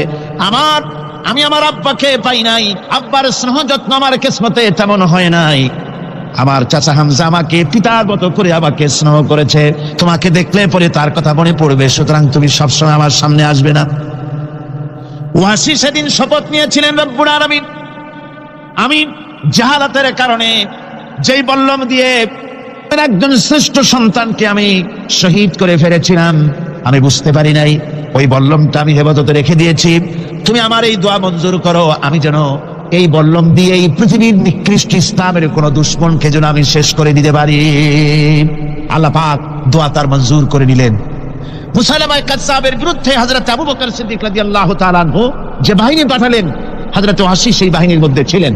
আর তিনি সেই বল্লমটা দিয়ে, যে বল্লম দিয়ে তিনি হযরত হামজাকে শহীদ করেছিলেন, সেই বল্লমটা দিয়েই ইসলামের নিকৃষ্ট শত্রু মুসাইলামা কাযযাবকে দুনিয়া থেকে তিনি বিদায় করে দিলেন। রাসূলের যুগে একজন নবুয়তের দাবি করলো, তার নাম হচ্ছে মুসাইলামা কাযযাব। সে দাবি করলো, সে মনে করলো যে নবুয়ত হচ্ছে একটা ব্যবসা। মুহাম্মদ সাল্লাল্লাহু আলাইহি ওয়াসাল্লামের কিছু ছিল না, নবুয়তের দাবি করলো, গনিমতের মাল আসলো, টাকা পয়সা আসলো, তারপর রাজত্ব হয়ে গেল, এগুলো তো কম কথা না। তা আমিও যদি নবুয়তের দাবি করি তাহলে এরকমের একটা ব্যবসা আমিও করতে পারবো। এই চিন্তা ভাবনা করে নবুয়তের দাবি করে বসলো। নবুয়তের দাবি করে সে প্রচার করে বেড়াতে লাগলো, আমি নবী। তারপর তার উম্মতেরা বলল যে, আচ্ছা আপনি তো নবী বুঝলাম, তা মুহাম্মদ সাল্লাল্লাহু আলাইহি ওয়াসাল্লামের উপরে ওহী নাজিল হয়, আপনি তো কোনো নতুন ওহী আমাদের দিতে পারলেন না, কোনো সূরাও এ পর্যন্ত আসলো না। মুসাইলামা কাযযাব বলল, দেখো কেবল না নবী হলাম, একটু সময় দাও ওহী আসা। কিছুদিন পর বলল যে সূরাটা এসে গেছে। বলে কি? সে সূরা কাউসারের একটা প্যারোডি তৈরি করলো। বলল, আমার উপরে একটা নতুন সূরা আসছে, সূরাটি হচ্ছে ইন্না আতাইনাকাল আকাক ফাসাল্লি লিরাব্বিকা ওয়াযাক ইন্না শানিয়াকা হুয়াল আবলাক। এর অর্থ হচ্ছে, আমি তোমাকে আকাক পক্ষী দান করেছি। আর আকাক পক্ষী বলা হয় হুতুম পেঁচাকে। ও যে কায়দার নবী, পাখিটাও পাইছে সেই কায়দারই। তারপরে ফাসাল্লি লিরাব্বিকা ওয়াযাক, সুতরাং তোমার প্রভুর উদ্দেশ্যে নামাজ পড়ো আর জোরে সোরে চিৎকার করো। মনে রেখো, তোমার দুশ্মন হবে শ্বেত এবং কৃষ্ণ বর্ণের। এর না আছে কোনো গোড়া, না আছে এর মাথা, না আছে এর কোনো অর্থ, না আছে কিছু। এই জাতীয় সূরা দেখিয়া উম্মতেরা বলল, কি যে আশ্চর্য কথা, মুহাম্মদ সাল্লাল্লাহু আলাইহি ওয়াসাল্লামের উপরে যে সূরা নাজিল হয়েছে তা পড়তে কত সুন্দর, কত ভাব গম্ভীর, আর কি একটা সূরা নাজিল হলো। তারা নিজেরা বলা তোয়া করলো। আর একবার ধরলো মুসাইলামাকে, তারা বলল মুহাম্মদ সাল্লাল্লাহু আলাইহি ওয়াসাল্লাম তাকে তার উম্মতেরা তাদের বাগানে নিয়ে যায়। নিলে পরে যে বাগান থেকে তিনি যান, গাছে খরমা না থাকলে খরমা হয়ে যায়, কোন পানি শূন্য কুয়ার কাছ থেকে গেলে তার বরকতে কুয়ায় পানি চলে আসে। তো আপনি এরকমের কিছু আমাদের দেখান। বললো, আমাকেও তোমরা এভাবে নিয়ে যাও। তো তখন তাকে নিয়ে যাওয়া হলো। দেখলো উম্মতেরা যে এমনই পোড়া কপালে এক নবী তাদের ভাগে পড়ছে, যে বাগান দিয়ে যায়, গাছে খরমা থাকলে খরমা পড়ে যায়, নষ্ট হয়ে যায়, আর কোনো পানিওয়ালা কুয়ার কাছ থেকে হাঁটলে সে কুয়া থেকে পানিও শেষ হয়ে যায়। এরপরে তার সাহস বাড়লো। মুসাইলামা কাযযাব রাসূল পাক সাল্লাল্লাহু আলাইহি ওয়াসাল্লামের কাছে এক চিঠি লিখলো। সে চিঠির ভাষা ছিল মিন মুসাইলামাতা রাসূলিল্লাহ ইলা মুহাম্মাদুর রাসূলুল্লাহ সালামুন আলাইকুম আম্মা বাদ ফাইন্নী আশরাকতু ফিল আমর ওয়া ইন্না লানা নিসফাল আরদ ওয়া লিকুরাইশিন নিসফাল আরদ ওয়ালাকিন্না কুরাইশান কওমান ইয়াতাদুন। সে চিঠি লিখলো যে মুসাইলামা আল্লাহ রাসূলের পক্ষ থেকে নাউজুবিল্লাহ মুহাম্মদ সাল্লাল্লাহু আলাইহি সাল্লামের কাছে এই চিঠি পাঠানো হচ্ছে। ফাইন্নী কাদ আশরাকতু ফিল আমরি মাক, আমি হচ্ছি আপনার নবুয়তের একজন অংশীদার। এই হিসাবে পৃথিবীর অর্ধেক হচ্ছে আমার আর অর্ধেক হচ্ছে কুরাইশদের, কিন্তু কুরাইশরা বিষয়টা বুঝতে না পেরে আমার সাথে বাড়াবাড়ি করতেছে। হুজুর সাল্লাল্লাহু আলাইহি ওয়াসাল্লাম এই চিঠির জবাব দিলেন। হুজুর লিখলেন বিসমিল্লাহির রহমানির রহিম মিন মুহাম্মাদুর রাসূলুল্লাহ সাল্লাল্লাহু আলাইহি ওয়াসাল্লাম ইলা মুসাইলামাতিল কাযযাব আসসালামু আলা মান ইত্তাবাআল হুদা আম্মা বাদ ফাইন্নাল আরদা লিল্লাহি ইউরিসুহা মিন ইবাদিহি ওয়াল আকিবাতু লিল মুত্তাকিন। রাসূল পাক সাল্লাল্লাহু আলাইহি ওয়াসাল্লাম লিখলেন এই চিঠি যাচ্ছে মুহাম্মদ সাল্লাল্লাহু আলাইহি ওয়াসাল্লামের কাছ থেকে মুসাইলামা কাযযাবের কাছে। শুনে রাখো, শান্তি বর্ষিত হোক তার প্রতি যিনি হেদায়েত প্রাপ্ত। এই পৃথিবীর উত্তরাধিকারী হচ্ছে কেবলমাত্র আল্লাহ পাকের সেই সব বান্দারা যারা নাকি আল্লাহর গোলাম, আল্লাহর একান্ত আল্লাহর আইন এবং কানুনকে মেনে যারা চলে, আর পরকাল হচ্ছে সেই সমস্ত লোকেদের জন্যই। মুসাইলামা কাযযাবের মুয়াজ্জিন যারা, তারাও জানতো, তারাও জানতো যে লোকটা মিথ্যেবাদী। তো কিছু মাল পানি পাওয়া যায়, টাকা পয়সা পাওয়া যায়, সাথে থাকলে কিছু খাওয়াটাও যায়, এই জন্য তার সাথে থাকতো। রাসূলুল্লাহর মুয়াজ্জিন আযান দিতেন, আশহাদু আন্না মুহাম্মাদার রাসূলুল্লাহ, আমি সাক্ষ্য দিচ্ছি মুহাম্মদ সাল্লাল্লাহু আলাইহি ওয়াসাল্লাম আল্লাহর রাসূল। আর মুসাইলামার মুয়াজ্জিন যে ছিল সে আযান দিত আশহাদু আন্না মুসাইলামাতা ইয়াজামু আন্নাহু রাসূলুল্লাহ। ও বলতো, আযান দিত এই কথা বলে যে আমি সাক্ষ্য দিচ্ছি মুসাইলামা মনে করে যে সে আল্লাহর রাসূল। আমার ভাইরা, এরপরে মুসাইলামা কাযযাবের বিরুদ্ধে হযরত আবু বকর সিদ্দিক রাদিয়াল্লাহু তাআলা আনহু 40,000 লোকের একটা বিশাল বাহিনী, সাহাবায়ে কেরামদের এক বিশাল বাহিনী পাঠিয়ে দিলেন মুসাইলামা কাযযাবের বিরুদ্ধে লড়াই করার জন্য। এর সিবাসারার ছিলেন হযরত খালিদ বিন ওয়ালিদ। এই জিহাদে যাওয়ার সময় ওয়াহশী রাদিয়াল্লাহু তাআলা আনহু, যিনি হযরত হামজা রাদিয়াল্লাহু তাআলা আনহুর কাতিল ছিলেন, হুজুর সাল্লাল্লাহু আলাইহি ওয়াসাল্লাম ফতে মক্কার দিনে সকলকে ক্ষমা করে দিয়েছিলেন, কিন্তু 5 জন নারী আর 6 জন পুরুষ সম্পর্কে বলেছিলেন এদেরকে যেখানে পাও সেখানে হত্যা করো। এর মধ্যে ওয়াহশী একজন। ওয়াহশী বুঝতে পেরেছি মুহাম্মদ সাল্লাল্লাহু আলাইহি ওয়াসাল্লাম আল্লাহর রহমত, করুণার নবী, দয়ার নবী, তার কাছে যদি আমি যেতে পারি তাহলে তিনি আমার সম্পর্কে, যদি তার সামনে যেতে পারি তাহলে তার কঠোর মনোভাব আমার প্রতি নরম হয়ে যাবে। এই মনে করে সাহাবায়ে কেরামদের চোখ এড়ায়া তিনি হুজুরের সামনে গিয়ে হাজির হয়ে গেলেন। হুজুর তাকে দেখিয়ে বললেন, তোমার নাম না ওয়াহশী? তিনি বললেন, হ্যাঁ আমার নাম ওয়াহশী। হুজুর বললেন, তুমি আমার চাচাকে শহীদ করেছো? ওয়াহশী বললেন, জাহালাতের কারণে তা করেছি। হুজুর বললেন, কেমনে শহীদ করেছো আমার চাচাকে, আমার একটু শোনাও। ওয়াহশী বলতে লাগলেন, আমি বল্লম দিয়ে হযরতে হামজার শরীরকে এফোড় ওপড় করে দিয়েছি, তারপরে তার বুককে খঞ্জর দিয়ে ফেরে বুকের ভিতর থেকে কলিজাটা বের করে নিয়ে আমি হাতে দিয়ে দিয়েছি হেন্দাই কলিজা চিবিয়ে খেস। রাসূল পাক সাল্লাল্লাহু আলাইহি ওয়াসাল্লাম, হাদিস শরীফে এসেছে, ওয়াহশীর বর্ণনা যখন তিনি শুনতেছিলেন রাসূলের চোখ থেকে তখন পানি পড়ে দাড়ি মোবারক ভিজে ভিজে পড়তেছিল। ঘটনা শোনার পর রাসূলুল্লাহ বললেন, ওয়াহশী তুমি কি চাও? ওয়াহশী বললেন, আমি ইসলাম কবুল করতে চাই। হুজুর তাকে মুসলমান বানালেন। বললেন, তুমি মুসলমান হলে কিন্তু সব সময় তুমি আমার সামনে আসবে না, তার কারণ তোমাকে দেখলে পরে আমার মনের ভিতরে আমার চাচার কথা মনে উঠে যাবে। আমি আমার আব্বাকে পাই নাই, আব্বার স্নেহ যত্ন আমার কিসমতে তেমন হয় নাই। আমার চাচা হামজা আমাকে পিতার মতো করে আমাকে স্নেহ করেছে, তোমাকে দেখলে পরে তার কথা মনে পড়বে, সুতরাং তুমি সবসময় আমার সামনে আসবে না। ওয়াহশী সেদিন শপথ নিয়েছিলেন, রব্বুল আলামিন, আমি জাহালাতের কারণে যেই বল্লম দিয়ে একজন শ্রেষ্ঠ সন্তানকে আমি শহীদ করে ফেলেছিলাম, আমি বুঝতে পারি নাই, ওই বল্লমটা আমি হেফাজতে রেখে দিয়েছি। তুমি আমার এই দোয়া মঞ্জুর করো, আমি যেন এই বল্লম দিয়ে এই পৃথিবীর নিকৃষ্ট ইসলামের কোন দুশ্মনকে যেন আমি শেষ করে দিতে পারি। আল্লাহ পাক দোয়া তার মঞ্জুর করে নিলেন। মুসাইলামা কাযযাবের বিরুদ্ধে হযরত আবু বকর সিদ্দিক রাদিয়াল্লাহু তাআলা আনহু যে বাহিনী পাঠালেন, হযরত ওয়াসি সেই বাহিনীর মধ্যে ছিলেন। আর তিনি সেই বল্লমটা দিয়ে, যে বল্লম দিয়ে তিনি হযরত হামজাকে শহীদ করেছিলেন, সেই বল্লমটা দিয়েই ইসলামের নিকৃষ্ট শত্রু মুসাইলামা কাযযাবকে দুনিয়া থেকে তিনি বিদায় করে দিলেন।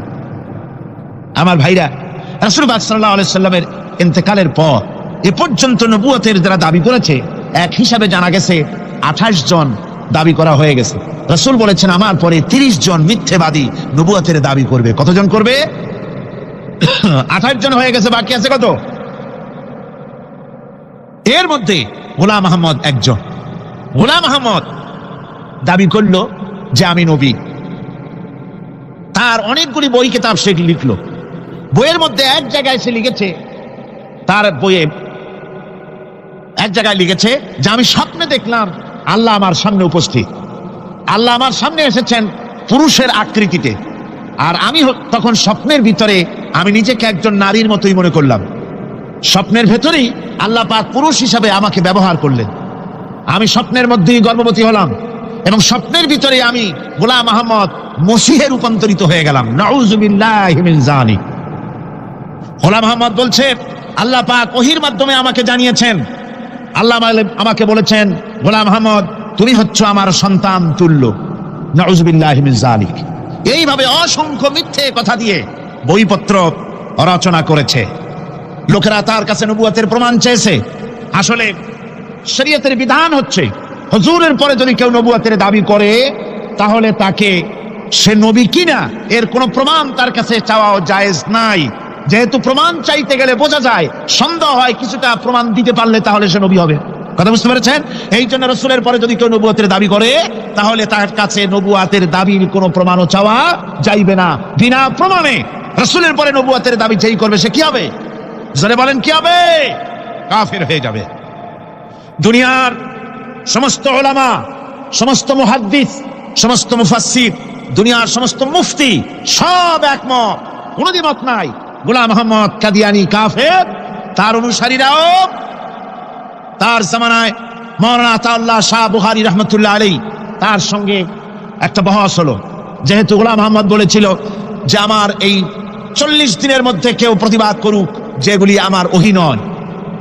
হযরত মাওলানা আতাউল্লাহ শাহ বুখারী রাহমাতুল্লাহ আলাইহি সেই যুগের একজন শ্রেষ্ঠ আলিম, তিনি বললেন আমি তোমার কাছে কোনো প্রমাণ চাই না তুমি নবী কিনা। আমি জানি তুমি মিথ্যাবাদী, তবে তোমাকে বলতে হবে তুমি এই শক্তি কোথায় পেলে। গোলাম আহমদ বলল কোরআন শরীফেই আছে আমার এই শক্তির উৎস। কোথায়? বলল যে এই যে আয়াতটা আমি আপনাদের সামনে তেলাওয়াত করেছি, ঈসা আলাইহিস সালামের ওই কথাই গোলাম আহমদ বলল যে হযরত ঈসা আমার সম্পর্কে বলেছেন ইয়াতি মিন বাদি ইসমুহু আহমদ, আমার পরে একজন নবী আসবেন, রাসূল আসবেন, তার নাম হবে আহমদ, আমি সেই আহমদ। মাওলানা আতাউল্লাহ বুখারী বলছেন তোমার নাম তো আহমদ না, তোমার নাম হচ্ছে গোলাম আহমদ। তার অর্থ হলো হযরত ঈসা আলাইহিস সালাম যে আহমদের কথা বলেছেন তুমি সেই আহমদের গোলাম। গোলাম আহমদ বললেন দেখুন আমার নামের প্রথম শব্দ গোলাম, এটা হচ্ছে আমার লকব। আমি আমার নামের লকবটা ছেড়ে দিলাম, বাদ দিয়ে দিলাম, আর ব্যবহার করব না। তাহলে তো আমি আহমদ থাকি, আপনি তো আর আপত্তি করতে পারেন না। মাওলানা বুখারী বললেন নামের প্রথম শব্দ বাদ দেওয়া যদি জায়েজ হয় তাহলে তোমার ফতোয়া দিয়ে আমার নামের প্রথম শব্দ বাদ দিয়ে দিলাম। আমার নাম আতা আল্লাহ, নামের প্রথম শব্দ আতা বাদ দিয়ে দিলাম। তো আতা যদি বাদ দেই তাহলে আল্লাহ হই, আর আল্লাহ হয়ে বলছি তোমার মতো গাধাকে নবুয়ত আমি দেই নাই। এরপর এই পৃথিবীর নিকৃষ্ট পাপী এই কাফেরের মৌত হলো কোথায়? জোরে বলেন এই কাফেরের মৌত হলো কোথায়? পায়খানার ভেতরে মৌত হয়েছে। আমার বন্ধুগণ, সুতরাং বাংলাদেশে যত কাদিয়ানি আছে সমস্ত কাদিয়ানিরা কাফের। সমস্ত কাদিয়ানিরা কি? আরো জোরে বলুন তারা কি? কাদিয়ানিরা মুসলমানদের গোরস্থানে তাদের মানুষ মারা গেলে মুসলমানদের গোরস্থানে তা দাফন করে না, মুসলমানদের জানাজায় তারা কোনোদিন আসে না, মুসলমানদের কোনো মসজিদে তারা নামাজ পড়তে যায় না, তারা আলাদাভাবে মসজিদ তৈরি করে মসজিদের নামে। গোলাম আহমদ কাদিয়ানীর অনুসারীরা যে মসজিদ করে ওগুলি মসজিদ নয়, এগুলি মসজিদে জিরাত। এগুলি কি? মসজিদে জিরাত। এগুলি কখনোই মসজিদের সম্মান পেতে পারে না। তারা কোরআনে কারীমের ব্যাখ্যা নিজেরা করেছে, নিজেরা তৈরি করেছে, যার সাথে আহলে সুন্নাতুল জামাতের হাদিসের কোনো মিল নাই, নিজেরাই করেছে। সুতরাং এই কাদিয়ানীদেরকে সৌদি আরবিয়া সহ মধ্যপ্রাচ্যের 18টি দেশ এবং পাকিস্তান সরকারও নন মুসলিম মাইনরিটি হিসাবে ঘোষণা করেছে। বাংলাদেশ সরকারের কাছে কাদিয়ানীদেরকে অমুসলিম ঘোষণার জন্য দাবি জানানো হচ্ছে দীর্ঘদিন থেকে, কিন্তু যে সরকারি আসে কর্ণপাত করে না, কাদিয়ানীদের সাথে তাল মিলিয়ে চলতে চেষ্টা করে। আর এই তাল মিলিয়ে চলার অর্থই হলো মুনাফিকি। এই তাল মিলিয়ে চলার অর্থ কি? মুনাফিকি। বাংলাদেশের সব আলেম, সব উলামা ঐক্যবদ্ধভাবে দাবি করেছে কাদিয়ানীদেরকে অমুসলিম ঘোষণা করার জন্য, কিন্তু আজ পর্যন্ত তা করা হয়নি। আজকের মাহফিল থেকেও, এই বিশাল জনসমুদ্র, আমরা কোরআনে কারীমের তাফসীরের মাহফিল থেকে দাবি জানাই সরকারের কাছে কাদিয়ানীদেরকে অমুসলিম সংখ্যালঘু হিসাবে ঘোষণা করা হোক। এই প্রস্তাবে দাবিকে আপনাদেরও হাত উঁচু করে দেখা। ربنا ظلمنا أنفسنا وإن لم تغفر لنا وترحمنا لنكونن من الخاسرين ربنا لا تزغ قلوبنا بعد إذ هديتنا وهب لنا من لدنك رحمة إنك أنت الوهاب أي الله تعالى হাজার হাজার মুসলমান নরনারী ঠান্ডাকে উপেক্ষা করে তোমার দ্বীনের কথা শোনার জন্য, কোরআনে কারীমের কথা শোনার জন্য এই মাঠে এসে হাজির হয়েছে। আল্লাহ তুমি দয়া করে মেহেরবানি করে আলোচনার সওয়াবটুকু হুজুরে পুর নূর সাল্লাল্লাহু আলাইহি ওয়াসাল্লামের রূহ মুবারকে পৌঁছে দাও। রব্বুল আলামিন, আমাদের মধ্য থেকে যাদের মা বাপ দুনিয়া থেকে জন্মের মতো বিদায় হয়ে গেছে, আল্লাহ কবরে যদি আযাব থাকে দয়া করে আযাব মাফ করে দাও। আল্লাহ আমাদের মা বাপের উপরে তোমার রহমত নাজিল করো। রব্বিরহামহুমা কামা রব্বায়ানি সগীরা, রব্বিরহামহুমা কামা রব্বায়ানি সগীরা। হে আল্লাহ রাব্বুল আলামিন, এই মাহফিলে যত লোক আছি আমরা, কার কোন ব্যাধি আছে, রোগ আছে, আমরা তুমি ভালো করে জানো। আমাদের প্রত্যেকের ব্যাধিকে তুমি শিফায়ে আজলা দান করে দাও।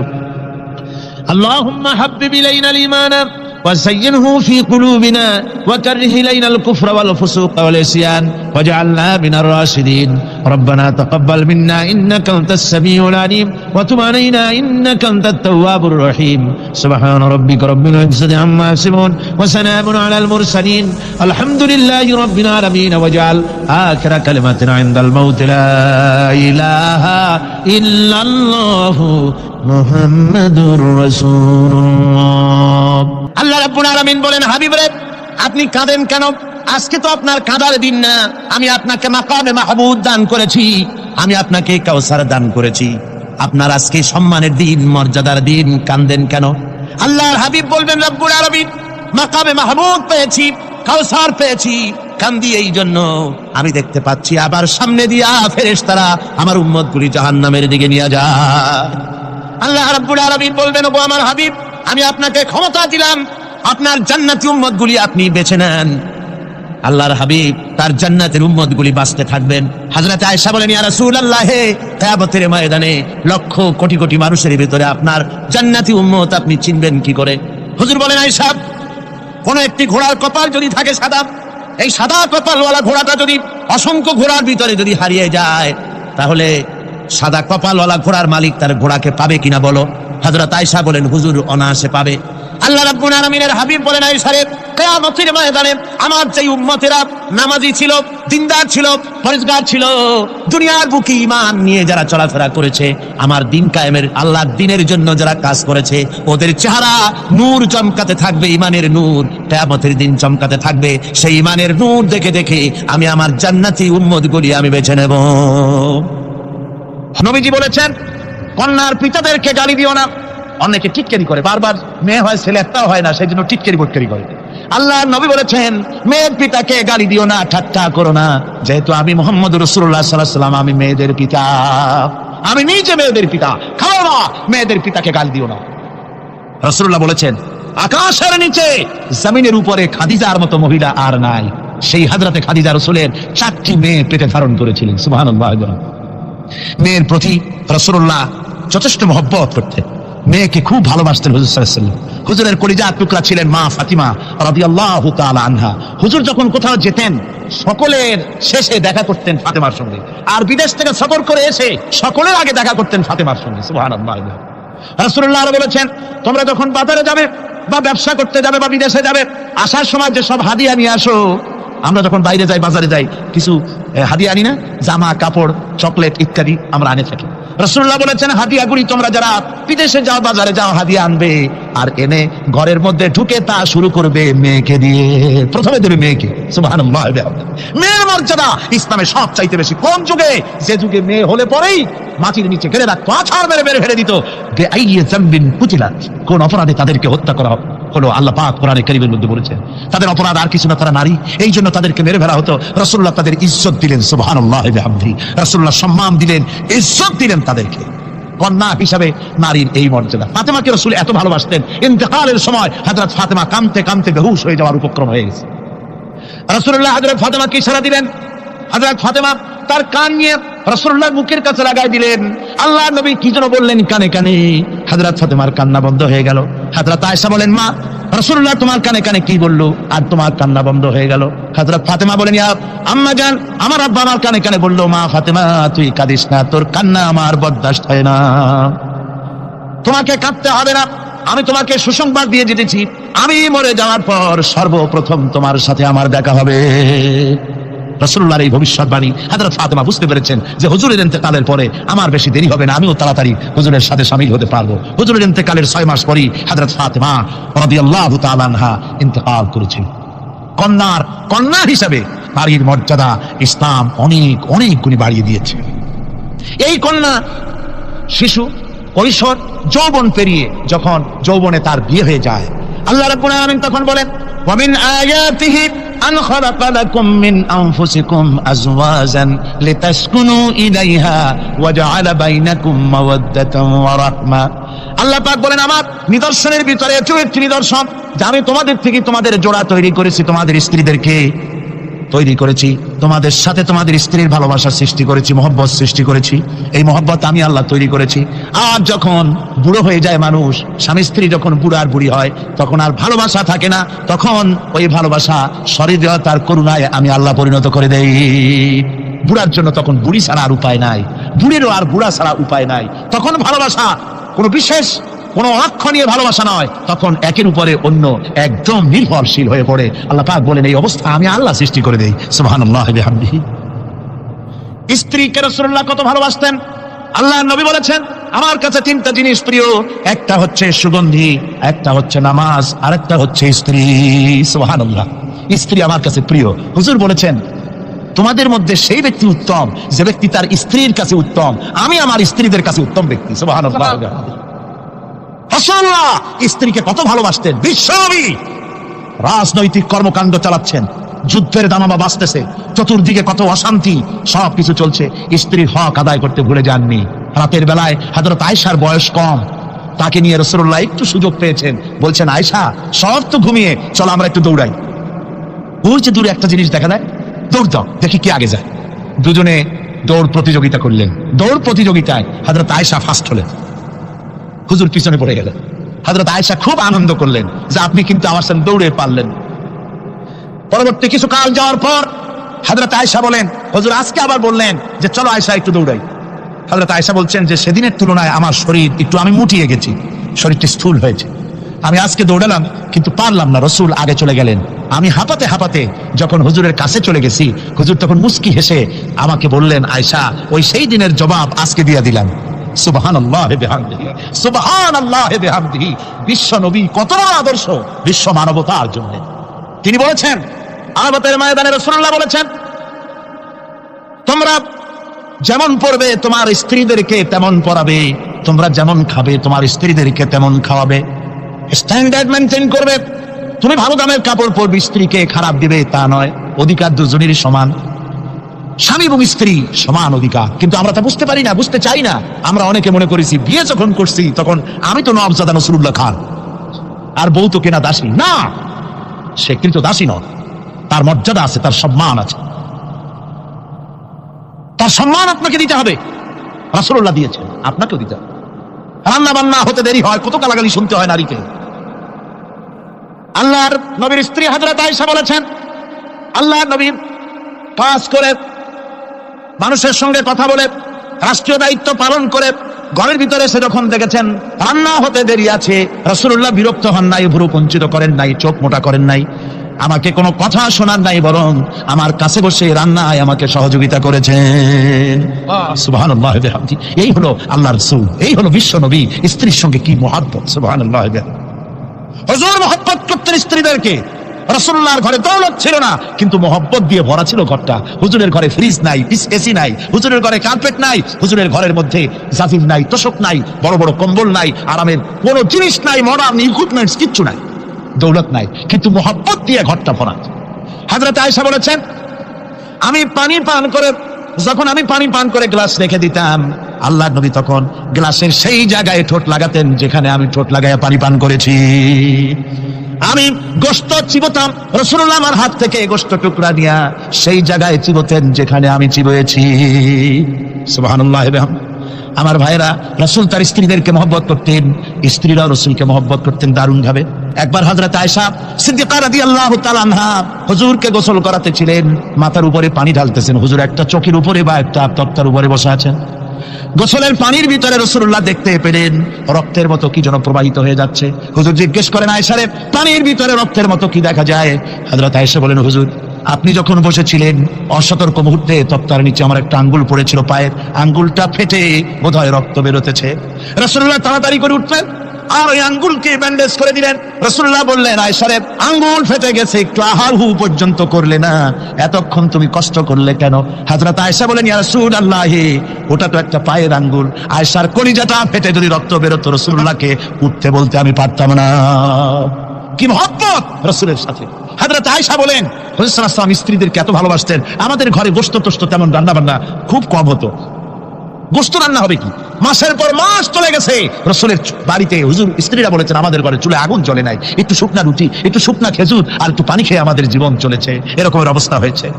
তারপরে এই অবস্থা চলেছে, এর মধ্যে যদি কখনো একটু গোশত আসছে, হুজুর যখন ছাগল দুম্বা জবাও করেছেন, এই দুম্বার গোশত নিয়ে, ছাগলের গোশত নিয়ে রাসূলুল্লাহ নিজে বেরোতেন। হযরত খাদিজার বান্ধবী কোথায় আছে খুঁজে ওই বান্ধবীর কাছে গোশত পৌঁছে দিয়ে আসতে। হযরত আয়েশা বলেন, একদিন আমার ঘুম ভেঙে গেল, দেখি হুজুর আমার কাছে নাই, গেলেন কোথায়? খুঁজতে খুঁজতে যায় দেখি মসজিদে নববীর ভিতরে হুজুর হাত তুলে বসে আছেন, মোনাজাত করতেছেন। আমি পেছনে গিয়ে হাত তুললাম, আমি শুনতে পাচ্ছি নবীজি দোয়া করছেন রব্বুল আলামিন, কিয়ামতের ময়দানে যেদিন সন্তান তার পিতাকে ভুলে যাবে, মা তার সন্তানকে হারায় ফেলবে, ওই কঠিন হাসরের ময়দানে আমি যেন আমার খাদিজাকে হারাইয়া না যাই। মুনাজাতের শেষে হযরত আয়েশা বলেন, ইয়া রাসূলুল্লাহ, খাদিজার কথা আপনার এত কেন বারবার মনে পড়ে? একটা বুড়িরে বিয়ে করেছিলেন 25 বছর বয়সের সময়, 40 বছর বুড়ি, তার কথা কেন এত মহব্বত আপনার মনে পড়ে? তার থেকে যুবতী মেয়ে, সুন্দরী মেয়েকে আপনার স্ত্রী হিসেবে আপনি পান নাই? হুজুর বলেন, আয়েশা, খাদিজা সম্পর্কে এমন কথা তুমি আর বলো না, তোমরা সবাই আমার সুখের দিনের স্ত্রী, আর খাদিজা আমার এমন সময় স্ত্রী ছিল যখন মক্কায় আমার আশ্রয় ছিল না, তামাম মক্কা নগরীতে আমার আশ্রয় ছিল না। খাদিজার সঞ্চিত সমস্ত ধনরাশি ইসলাম কবুল করার পর দুহাতে খাদিজা বিতরণ করে দিয়েছে। হযরত আয়েশা বলেন, হুজুর, আমার গোস্তাকি মাফ করে দেন, আমি আর এরকম বলবো না, তবে খাদিজা সম্পর্কে আমার কিছু একটু শুনান। হুজুর বলেন, আয়েশা শোনো, গভীর রাত যত রাত হোক না কেন, ইসলামের দাওয়াত দিয়ে দিয়ে গভীর রাত্রে আমি যখন বাসায় ফিরেছি, ঘরে এসেছি, দরজায় একটা মাত্র ডাক দিয়েছি, খাদিজা, অমনি দরজা খুলে গেছে। আমি জিজ্ঞেস করেছি, খাদিজা রে, যত রাত্রে আসলাম, যতবার আসলাম, একটা ডাকের বেশি লাগলো না, তুমি কি ঘুমাও না? হযরতে খাদিজা বলেছেন, ইয়া রাসূলুল্লাহ, আমার মনের ভিতরে ভয় থাকে, আল্লাহর রাসূল দিনের খেদমতে বাইরে আছেন, আমি যদি আরামে বিছানায় ঘুমায় থাকি আর নবীজি দরজার কাছে দাঁড়ায় আমারে ডাকাডাকি করবেন, উঠতে যদি দেরি হয়ে যায় নবীজির সঙ্গে বেয়াদবি হয়ে যাবে, এই মনে করে আপনি না আসা পর্যন্ত দরজার সাথে পিঠ লাগাই আমি দাঁড়াইয়া ঘুমাই। আমার ভাইরা, হযরতে খাদিজার ইজ্জত স্বয়ং আল্লাহ দিয়েছেন। কে দিয়েছেন?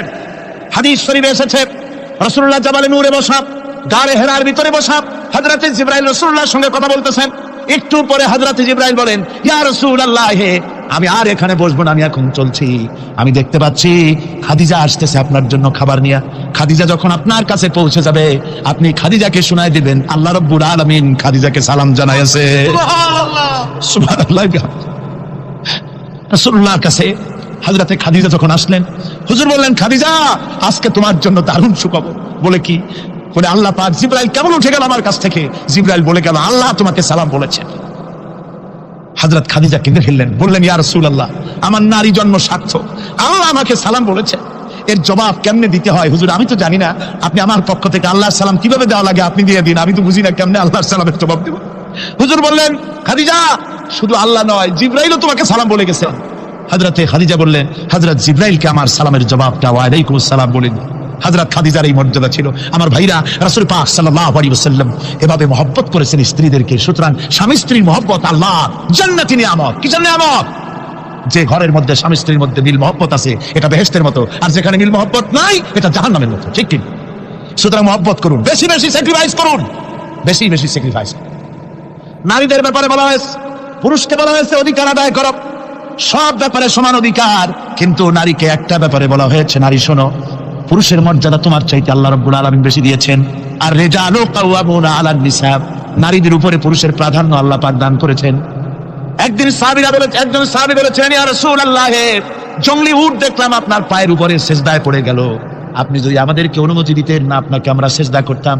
আল্লাহ নবী বললেন, মানুষ মানুষকে সিজদা করা এ পারমিশন যদি আমি দিতাম তাহলে দুনিয়ার সমস্ত স্ত্রীদেরকে বলতাম তারা যেন তাদের স্বামীকে সিজদা দেয়। স্বামীর মর্যাদা এখানে বেশি। সুতরাং অধিকার সমান, কোনো সন্দেহ নাই, কিন্তু স্বামীর একটা আলাদা মর্যাদা আছে, সেই সম্মানও তাকে দিতে হবে।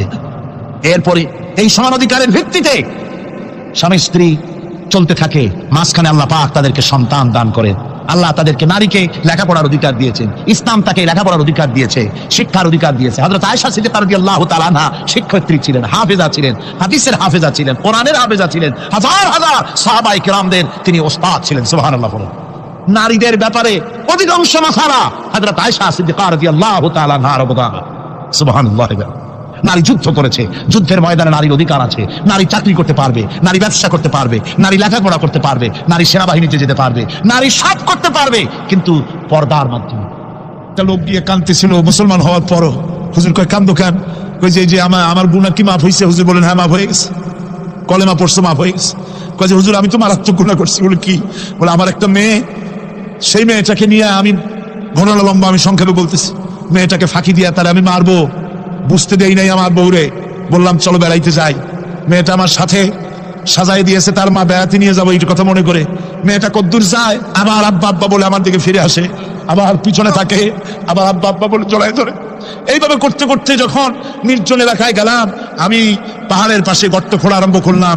গর্ত খুঁজি আর মাটি ছিটে এসে আমার দাড়িতে লাগে। বাচ্চা মেয়েটা আমার কাছে এসে দাড়ি দিয়ে ধুল ছাড়ায় দেয়, কয় আব্বা তোমার দাড়িতে ধুল লাগতেছে, তুমি এই কষ্ট করতেছো কেন? মেয়ে তো বোঝে না যে আমি তার জন্য কবর খুঁজতেছি। কবরটা খোঁড়া হয়ে যাওয়ার পর মেয়েটারে বান্ধা শুরু করলাম। মেয়ে এখন কাঁদতেছে, বাবা আমার বান্ধব কেন?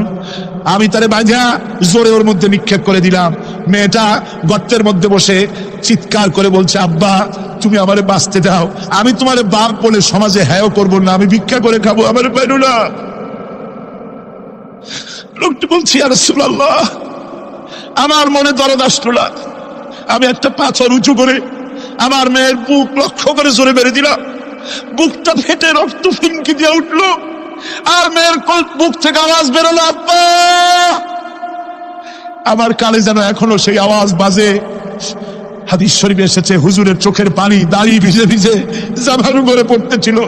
হুজুর বললেন, আরে মানুষও পারে এইরকম কাম করতে।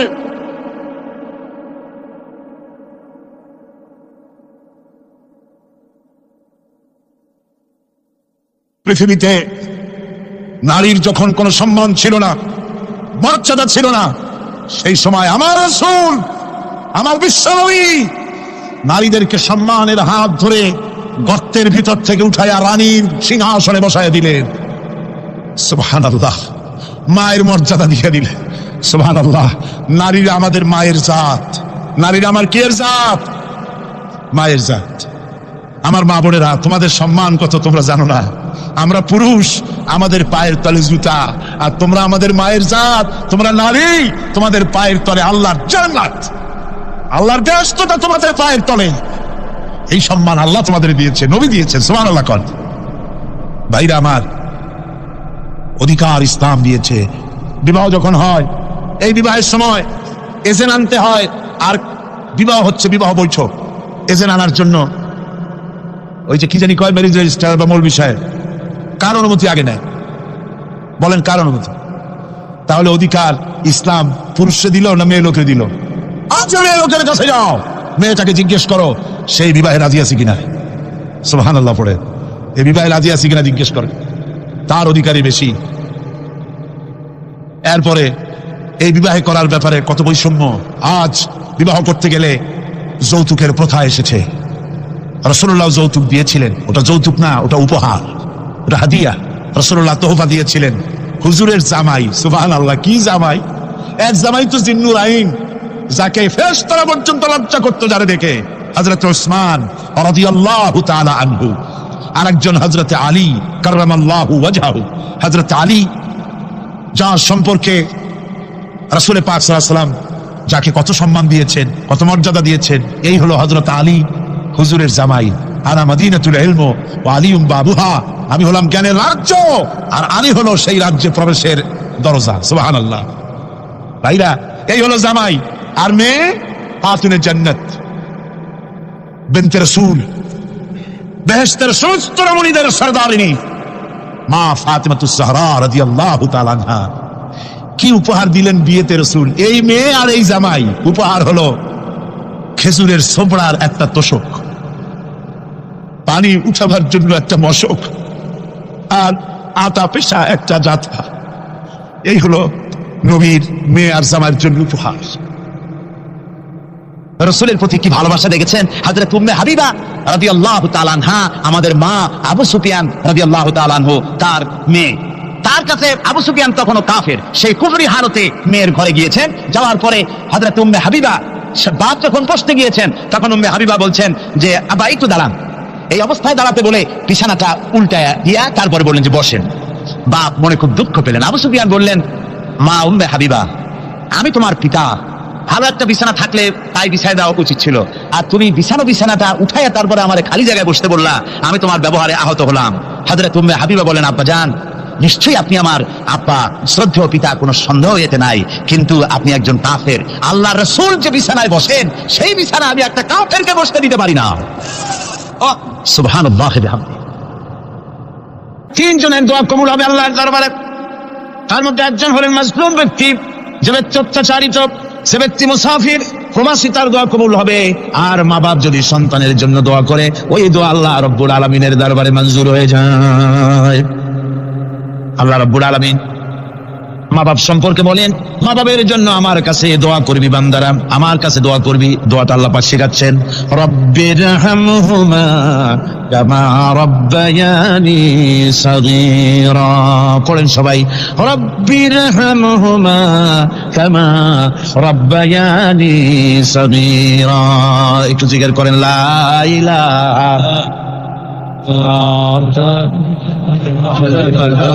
লা ইলাহা ইল্লাল্লাহ, লা ইলাহা ইল্লাল্লাহ, লা ইলাহা ইল্লাল্লাহ, লা ইলাহা ইল্লাল্লাহ মুহাম্মাদুর রাসূলুল্লাহ।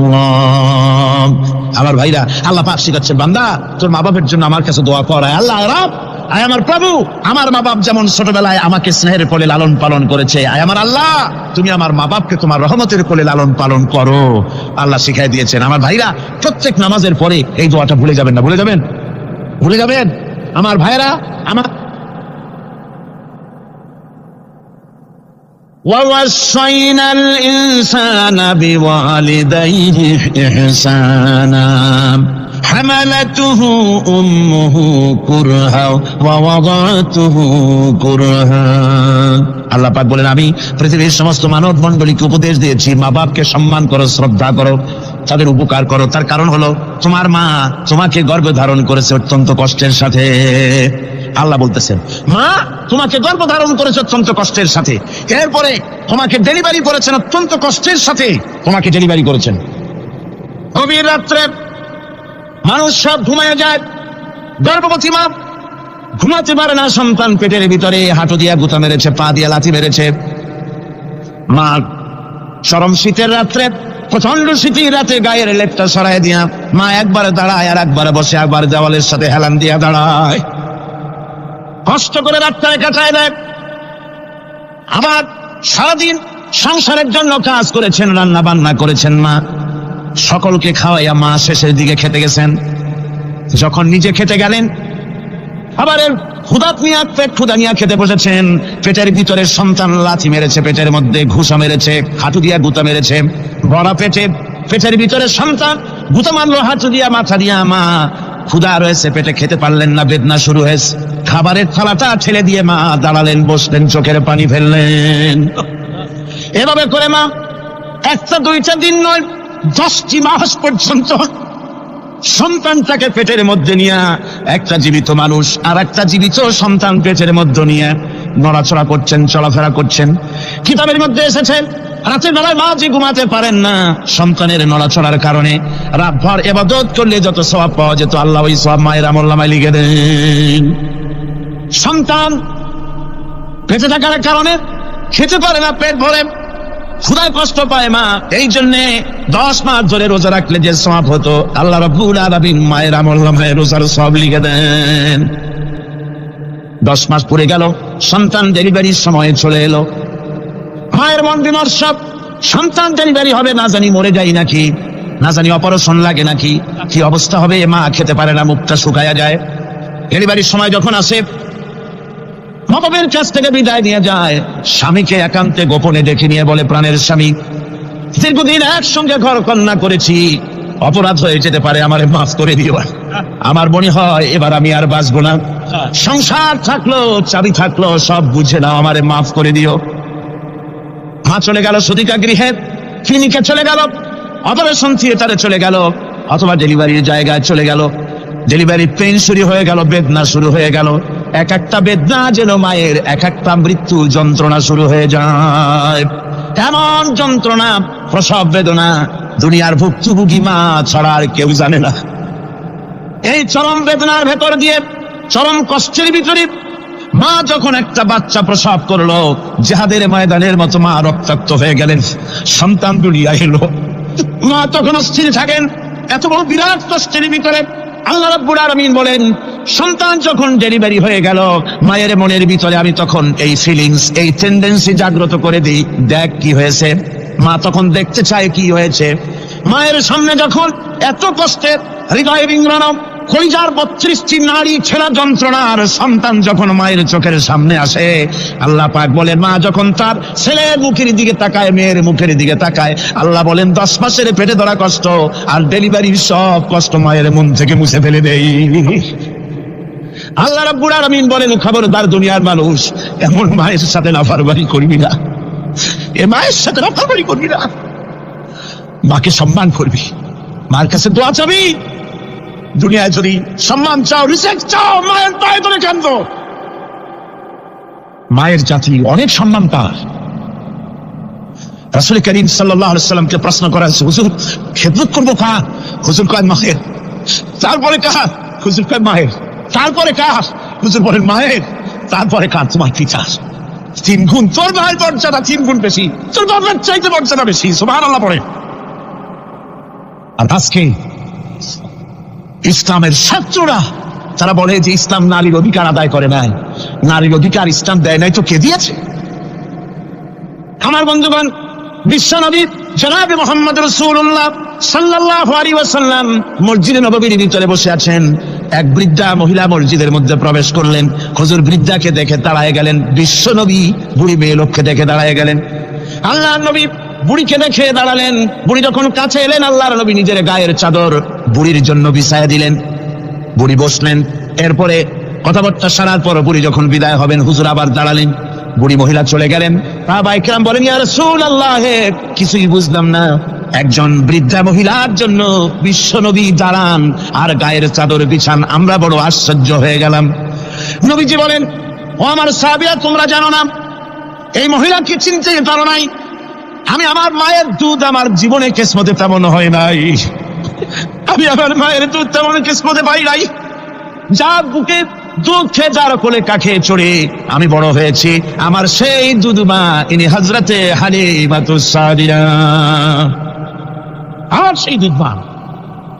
রাসূলুল্লাহ নিজে সম্মান দিয়েছেন মায়ের। খবরদার, মাকে অসম্মান করবেন না, মাকে সম্মান করবেন, মাকে শ্রদ্ধা করবেন। আমার বন্ধুগণ, আলেম ওলামা পীর বুজুর্গদের জন্য হাদিয়া তো দেন আপনারা, কোনো নিষেধ নাই, দেন।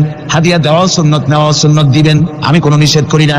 কিন্তু আমি বলতে চাই, পীর বুজুর্গদের কাছে, আলেম ওলামাদের কাছে হাদিয়া দিয়া আল্লাহরে যত না খুশি করতে পারবেন, এই ডালিম বেদানার মৌসুমে বেদানা একটা ভেঙে নিজ হাতে যদি মায়ের মুখে তুলে দেন, আল্লাহর আরশ খুশি হয়ে যাবে, আল্লাহর আরশ আজিম খুশি হয়ে যাবে, আল্লাহ পাক খুশি হয়ে যাবে।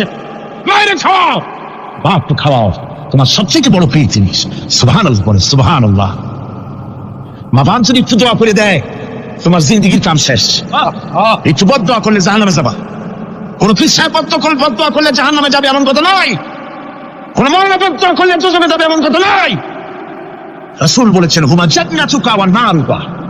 মা বাপ তোমার বেহেশত, মা বাপ তোমার জাহান্নাম। মা বাপ যদি অসন্তুষ্ট হয় দোজখে যাবি, আর মা বাপ যদি খুশি আল্লাহ জান্নাতে চলে যাবি। সুবহানাল্লাহ, সুবহানাল্লাহ, সুবহানাল্লাহ। মায়ের পায়ের তলে তোর বেহেশত। আমরা পুরুষ, আমাদের গত বছর বলেছি, আমরা পুরুষ, আমাদের পায়ের তলে জুতা। আমাদের পায়ের তলে কি? শুধু জুতা। আর আমার মা, আমার মায়ের জাতি যারা এই প্যান্ডেলে বসে আছেন, আমার মায়েরা বোনেরা, মায়ের জাতি যারা পৃথিবীতে, মায়ের জাতির পায়ের তলে আল্লাহর বেহেশত। সুবহান। নারীর মর্যাদা ইসলাম দেয় নাই, কে দিয়েছে? আল্লাহ দিয়েছেন, আল্লাহর রাসূল দিয়েছেন। আর আমার মা, আমার মায়ের জাতি যারা এই প্যান্ডেলে বসে আছেন, আমার মায়েরা বোনেরা, মায়ের জাতি যারা পৃথিবীতে, মায়ের জাতির পায়ের তলে আল্লাহর বেহেশত। সুবহান। নারীর মর্যাদা ইসলাম দেয় নাই, কে দিয়েছে? আল্লাহ দিয়েছেন, আল্লাহর রাসূল দিয়েছেন। আমার বন্ধুগণ, হযরত বায়জিদ বুস্তামি, ছোট্ট বাচ্চা ছেলে, গভীর রাত্রে মা অসুস্থ, পানির পিপাসায় জেগে উঠেছেন। বাবারে পিপাসায় শেষ হয়ে গেলাম, পানি দাও। ছেলে ঘরের ভিতরে পানি না পেয়ে বাইরে দৌড়াদৌড়ি করলেন। অনেক দূর থেকে পানি নিয়ে এসে দেখেন মা ঘুমায় গেছেন। পানি নিয়ে দাঁড়ানো পৌষ মাস, মাঘ মাসের শীতের রাত, ফজরের সময় মায়ের ঘুম ভেঙে গেল। তাকিয়ে দেখেন বাইজিদ দাঁড়ানো, হাতে পানি থরথর করে কাঁপছে। জিজ্ঞাসা করে, বাইজিদ তুমি দাঁড়ানো কেন? ছোট্ট বাচ্চা বলে, মা পানি চেয়েছিলে তুমি গভীর রাত্রে, পানি ঘরে ছিল না, অনেক দূর থেকে আনতে হয়েছে। মা বলছে, ঘুমাও নাই কেন গ্লাস ছুঁয়া? বাচ্চা বলে, ঘুমাই নাই, তুমি যদি আবার পানি চাও সময় মতো যদি দিতে না পারি, মা তোমার কষ্ট হবে, এই জন্য ফজর পর্যন্ত আমি দাঁড়ায় আছি, কখন তুমি পানি চাও। মা হাতের থেকে পানি নিয়ে পান করলেন। বাইজিদকে বিছানার উপরে আরাম করে কম্বল দিয়ে ঘুম পড়াইয়া দিলেন। হযরত বাইজিদের মা উযু করে ফজরের নামাজ পড়ে সিজদায় চলে গেলেন। চিৎকার মেরে কেঁদে বলেন, আমার রব, আমার আল্লাহ, আমি আমার বাইজিদের মা, আমি মা হয়ে বাইজিদের জন্য দোয়া করি। বাইজিদ আমার জন্য আজকে যা করেছে, আমি মা, আমার কলিজা ঠান্ডা হয়ে গেছে। হায় আল্লাহ, আমি বাইজিদের জন্য দোয়া করি, তুমি তাকে সুলতানুল আরিফিন বানাইয়া দিও। মঞ্জুর হয়ে গেল আল্লাহ পাকের কাছে দোয়া। আমার ভাইরা, আল্লাহ পাক বলছেন, খবরদার, আমার ইবাদতের পরে মা বাপ, আল্লাহর ইবাদতের পরে কারা? মা বাপ। মা বাপকে সম্মান করো, শ্রদ্ধা করো, মহব্বত করো, কিসমত খুলে যাবে, কিসমত খুলে যাবে। মা বাপকে সম্মান করো। হযরত আবু হুরায়রা রাদিয়াল্লাহু তাআলা আনহু রাসূলের সামনে এসে কাঁদতেছে। হুজুর বলছেন, আবু হুরায়রা কাঁদো কেন? কাঁদো কেন? রাতের বেলা কাঁদো। হযরত আবু হুরায়রা বলছেন, হুজুর আমাকে মা মেরেছেন। হুজুর বলছেন, মা মারলো কেন? কোনো অপরাধ করেছো? কোনো গোস্তাখি করেছো? আবু হুরায়রা বলছেন, না হুজুর, কোনো গোস্তাখি করি নাই, তবে মারলো কেন? হযরত আবু হুরায়রা বলছেন, হুজুর আমি আপনার দরবার থেকে ফিরতে রাত হয়ে গিয়েছিল। মা জিজ্ঞেস করলেন, আবু হুরায়রা এত রাত্রে কোথায় ছিল? বললাম, আমি ছিলাম যে কদম চুমতে পারলে দুনিয়া ধন্য হয়, সেই দরবারে নববীর কদম মোবারক থেকে আসতে আমার দেরি হয়েছে। আমার মা মুশরিকা, আপনার নাম শুনে তার গায়ে আগুন জ্বলে উঠলো, আমাকে ধরে মারা আরম্ভ করলো, বললো, হয় আমার বাড়ি ছাড়বি, আর না হয় মুহাম্মদ সাল্লাল্লাহু আলাইহি ওয়াসাল্লামের দরবার ছাড়বি। আমি বললাম, আমার মা, তুমি বুড়ি মানুষ, তোমার গায়ে যত শক্তি আছে সমস্ত শক্তি দিয়ে আমারে পিটাও, আমারে মারো, মারতে মারতে আমাকে বাড়ি থেকে তুমি বের করে দাও। তোমার বাড়ি শুদ্ধ, তাম দুনিয়া ছেড়ে দিতে পারি, আল্লাহর নবীর কদম মোবারক ছেড়ে দিতে পারি না। হুজুর, আমার মা আমাকে গলা ধাক্কা দিয়ে বের করে দিয়েছেন। হুজুর বলছেন, আবু হুরায়রা, তোমার মা তোমাকে মেরেছে, তুমি আমার কাছে নালিশ করছো? আমার তো এখানে ইন্টারফেয়ার করার কিছুই নেই। সুবহানাল্লাহ, সুবহানাল্লাহ। মা তোমাকে মেরেছে, এখানে আমার করার কিচ্ছু নাই। বিশ্বনবী বলছেন, এত বড় পাওয়ারফুল নবী, লেজিসলেটিভ পাওয়ার, সারে আল্লাহ তাকে বানিয়েছেন শরীয়ত প্রণেতা।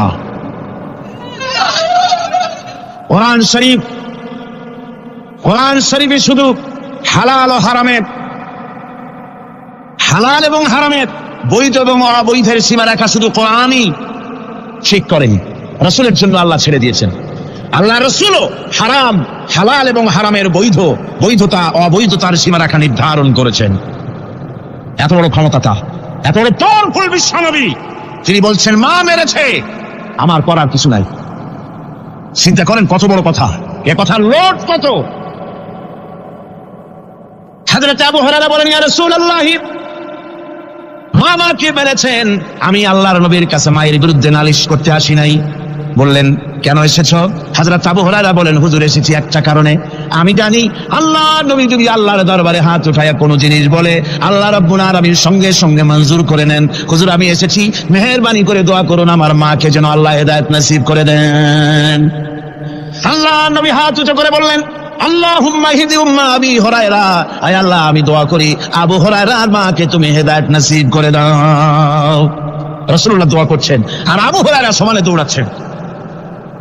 তিনি দৌড়াচ্ছেন, পিছন থেকে কয়েকজনে আবু হুরায়রার জামা টেনে ধরেছে, দৌড়। তাদের জানা আবু হুরায়রা খুব ভদ্রলোক মানুষ, কোন ঝড় ঝামেলার মধ্যে থাকে না, রাগসাট করে না, চিৎকার মারে না, দৌড় মারে না, এত ভদ্র শরীর, দৌড়ায় কি না জানি কোন বিপদ বুদ্ধি ঘটে গেছে। পিছন থেকে জামা টেনে ধরে বলে, দৌড়াও কেন? হযরত আবু হুরায়রা জামা সাহাবীর হাত থেকে ছিনায় নিয়ে বলেন, জামা ছেড়ে দাও, আমাকে দৌড়াতে দাও, আমি দৌড়াইয়া বাড়িতে দেখতে চাই। আমি দৌড়াই আগে আমার বাড়ি পৌঁছাতে পারলাম না, আমি যাওয়ার আগে আমার আল্লাহর নবীর দোয়া আমার বাড়ি পৌঁছে গেছে, আমি এইটা দেখতে চাই। হযরত আবু হুরায়রা বাড়িতে গিয়ে দরজা নক করলেন, ভেতর থেকে আওয়াজ এলো, কে? হযরত আবু হুরায়রা বলেন, মা আমি তোমার আবু হুরায়রা ফিরে এসেছি। মা বলছেন, বাবা অপেক্ষা করো, দরজা খুলতেছি। হযরত আবু হুরায়রা বলেন, মায়ের গলার আওয়াজের ভিতরে শিরকিয়াতের কর্কশতা পেলাম না, মায়ের গলার আওয়াজের ভিতরে তাওহীদের গন্ধ পেলাম। আমার মনে হলো নবীজির নিক্ষিপ্ত তীর তার নিশানায় পৌঁছে গেছে। কিছুক্ষণ পর মা আমার বেরিয়ে এলেন, মাথা থেকে চুলের থেকে বুড়ি মানুষ, সাদা চুলের ভিতর থেকে পানি পড়তেছে। মা বলল, বাবারে তোমারে মারার পর আমি বড় অনুতপ্ত হয়েছি, অনুশোচনা করেছি, আমি গোসল করেছি, মনে মনে ভাবলাম আমার ছেলে তো কোনো খারাপ জায়গায় যায় নাই, কেন তারে মারলাম, আমি বড় লজ্জায় পড়েছি তোমারে মেরে। ও আমার আবু হুরায়রা, আমি গোসল করেছি, পবিত্র হয়ে গেছি, জলদি করে আমাকে নিয়ে চলো বিশ্ব নবী জনাবে মুহাম্মদুর রাসূলুল্লাহর দরবারে। হযরত আবু হুরায়রার মা ঘোষণা করলেন, আশহাদু আল্লা ইলাহা ইল্লাল্লাহু ওয়াহদাহু লা শারীকা লাহু ওয়া আশহাদু আন্না মুহাম্মাদান আবদুহু ওয়া রাসূলুহু। আমার ভাইরা, মা বাপ সবচেয়ে সম্মানের জিনিস, আল্লাহর ইবাদতের পরই মা বাপের খেদমত করতে হবে। আল্লাহ পাক বলছেন, বান্দারে দেখ, মায়ের পেট থেকে আনলাম, মায়ের বুকের মধ্যে মহব্বত পয়দা করলাম, এত মহব্বত দিলাম তোর উপরে, যে কোনো বিদেশে যান, যেখানে যান, বাড়িতে ফিরলে পরে সকলে ছেলে মেয়ে ভাই বোন সবাই দেখবে সুটকেসে আমার জন্য আনছে কি, সবাই চিন্তা করবে আমার জন্য কি এনেছে। একমাত্র মা সন্তানের মুখের দিকে তাকাবে, কখন খাইছে সে। সুবহানাল্লাহ, সুবহানাল্লাহ, আমার বাসার মুখখানে শুকনা, তুই বুঝি আজকে কিছু খাইস নাই। বিদেশে যেসব সন্তান থাকে, মা টাটা কবুতরের মতো ছটফট করে। আমার ছোটবেলার কথা আমি দেখেছি, শ্বশুরা মাদ্রাসা পড়তাম, আব্বা টাকা দিতেন মাদ্রাসায় যাওয়ার সময়, আবার মা আবার মুরগির ডিম বিক্রি করা, বিভিন্ন জিনিস বিক্রি করা বা বাজার করা পয়সা, উদ্বৃত্ত কিছু পয়সা আব্বার অজান্তে আমার হাতের মুঠার মধ্যে দিয়ে দিতেন। যখন মাদ্রাসার দিকে রওনা হয়েছি, পর্দার আড়াল থেকে দরজা থেকে দেখতাম, যতক্ষণ তাকায় দেখতেছি চোখ থেকে পানি দল করে পড়তেছে। সুবহানাল্লাহ, মা কি জিনিস! আল্লাহ আল্লাহ আল্লাহ। বিদেশে যদি কারো সন্তান মারা যায়, সবাই জানার আগে, কবি বলতেছেন, বিদেশে বিরাজ্যে যাত পুত্র মারা যায়, পশু পক্ষী না জানিতে আগে জানে মা। মায়ের কই যান তারে টাউন লেগে যায়, মা বুঝতে পারে আমার সন্তানটা নাই। আহারে মা! আমার বন্ধুগণ, মা যার বেঁচে আছে, বেয়াদবি করেছেন, পাও ধরে মাপ নিয়ে নেবেন, পাও ধরে মাপ নিয়ে নেবেন। মা তো পা ধরে দেখবেন, মাফ করে দিবেন। সুবহানাল্লাহ, সুবহানাল্লাহ, কত দরদ তার বুকের মধ্যে। আর মা বাপকে সম্মান করবে। যাক, এই বিষয়ের উপরে আমি আর যেতে চাই না।